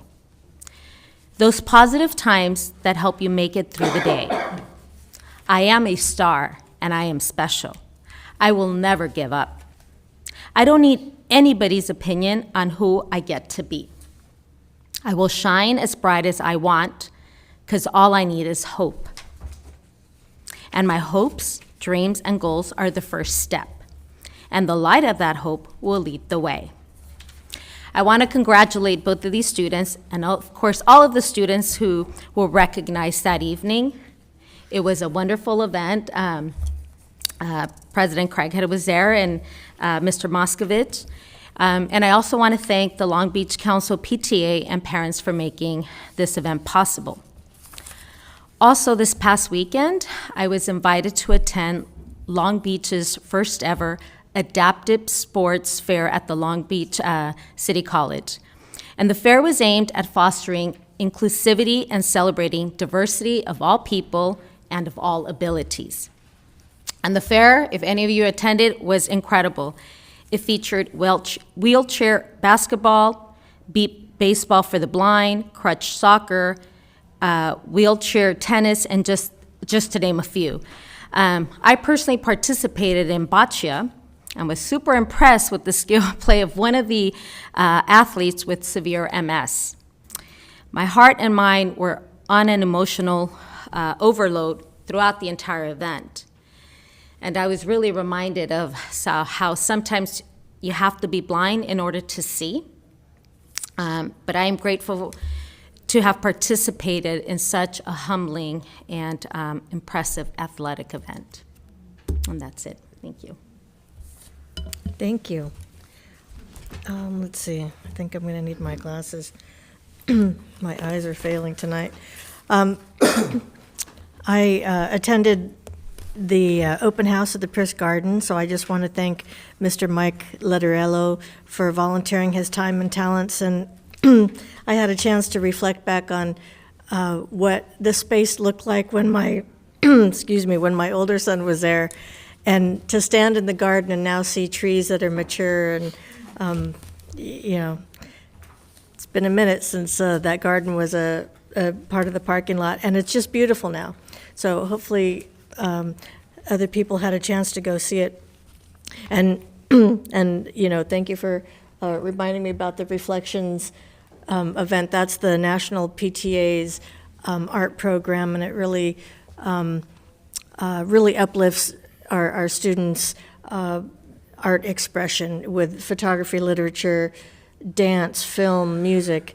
wonderful event. And then this morning, actually, there was an event at McKinley that I attended.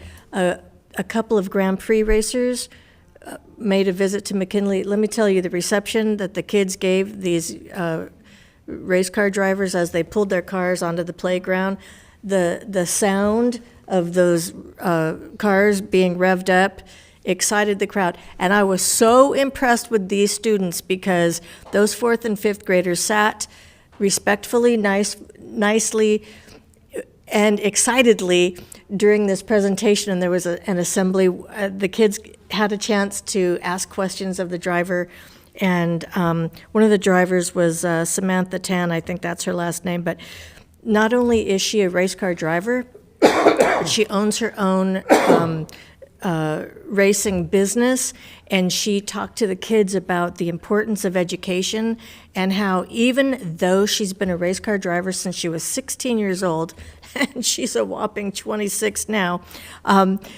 she went to college and got a degree in economics and is now a business owner. In addition to being a race car driver, she's phenomenal, well received by the kids, a very nice event. Very fun.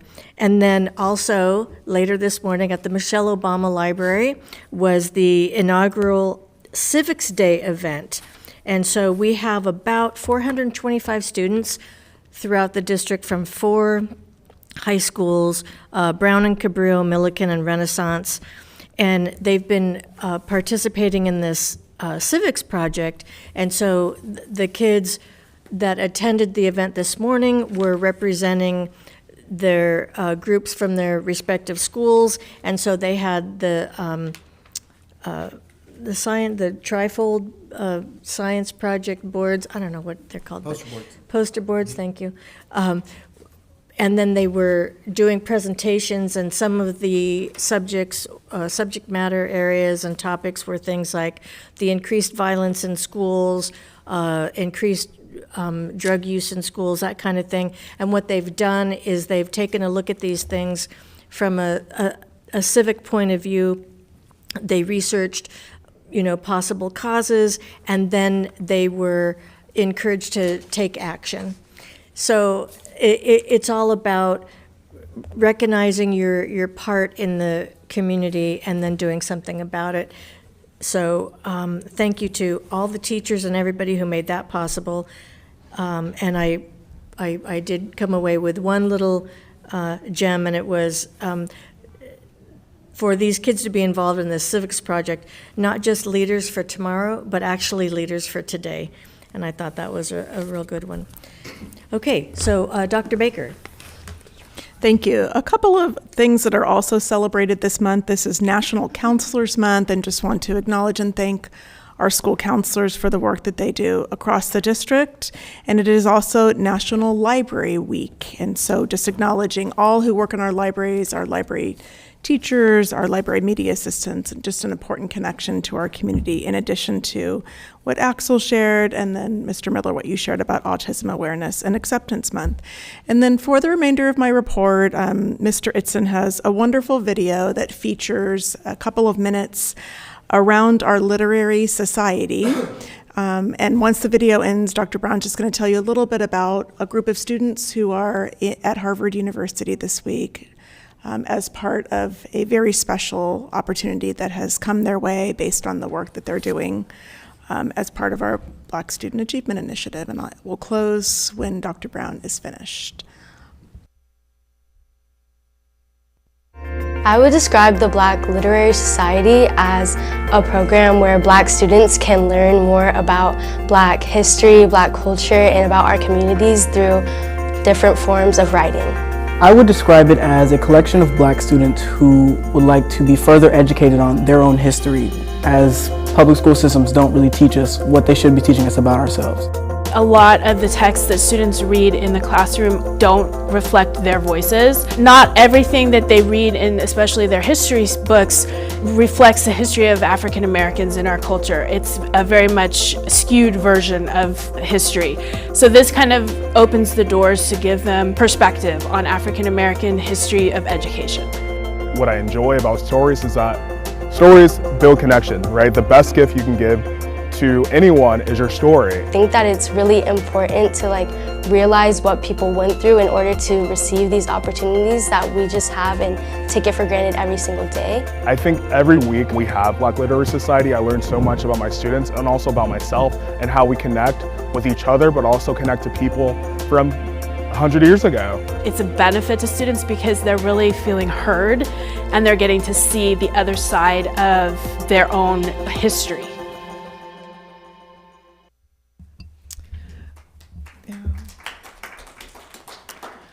So the Black Literary Society is the vision of Dr. Pamela Lovett, who is amazing in many ways and has raised for us the need for critical consciousness around literacy and around historical information that we want students to have. She has a group of staff who have engaged with students, about 35 students, around the work of Dr. Jarvis Givens, who wrote a book called School Clothes. And together, the adults and the students have been learning about this book.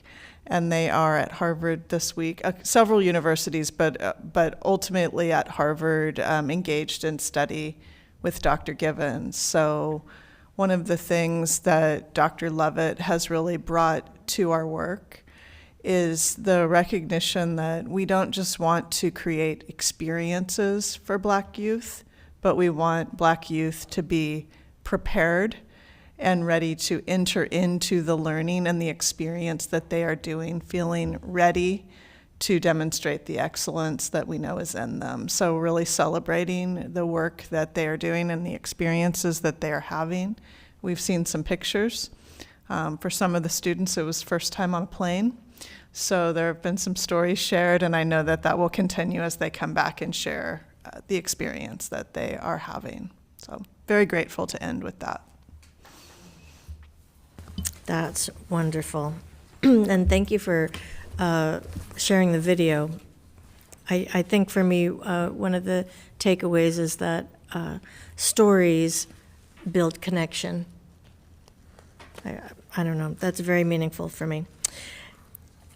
So before we adjourn, a couple of quick things. I want to thank our City Council member from Avalon, Ms. Lisa Lavelle, for being with us tonight. And really sticking to the end, so thank you. And then, President, you Isn't said the you ferry were going to gone? be here on an ongoing basis, is what I heard. Yes, monthly, hopefully. Yeah. Every second meeting because I attend Gateway City's COG in Paramount on the first Wednesday of the month. oh, okay, well, we're happy to have you.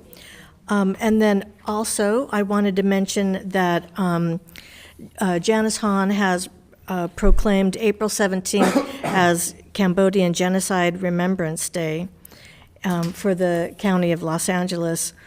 And it's particularly meaningful for us here in Long Beach because we have the largest community or population of Cambodians outside of Cambodia.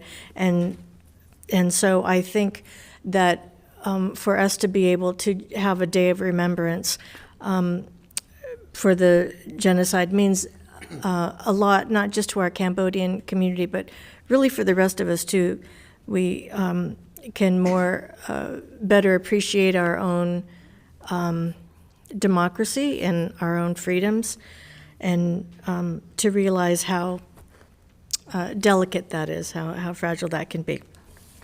So that concludes our business for tonight's meeting. The next regularly scheduled meeting is Wednesday, May 1st, so May Day. And unless there are any objections, we'll adjourn the meeting. Madam President, I'd just like to acknowledge also Mr. Plattis, our Longfellow principal, who is still here for attending our meeting as well. And thank you, Mr. Plattis, for being here. Yeah, thank you for that. There were two, I should have done that, but thank you for being here. Thank you, everyone. I know it's late. Thank you for staying with us. Thanks, everyone.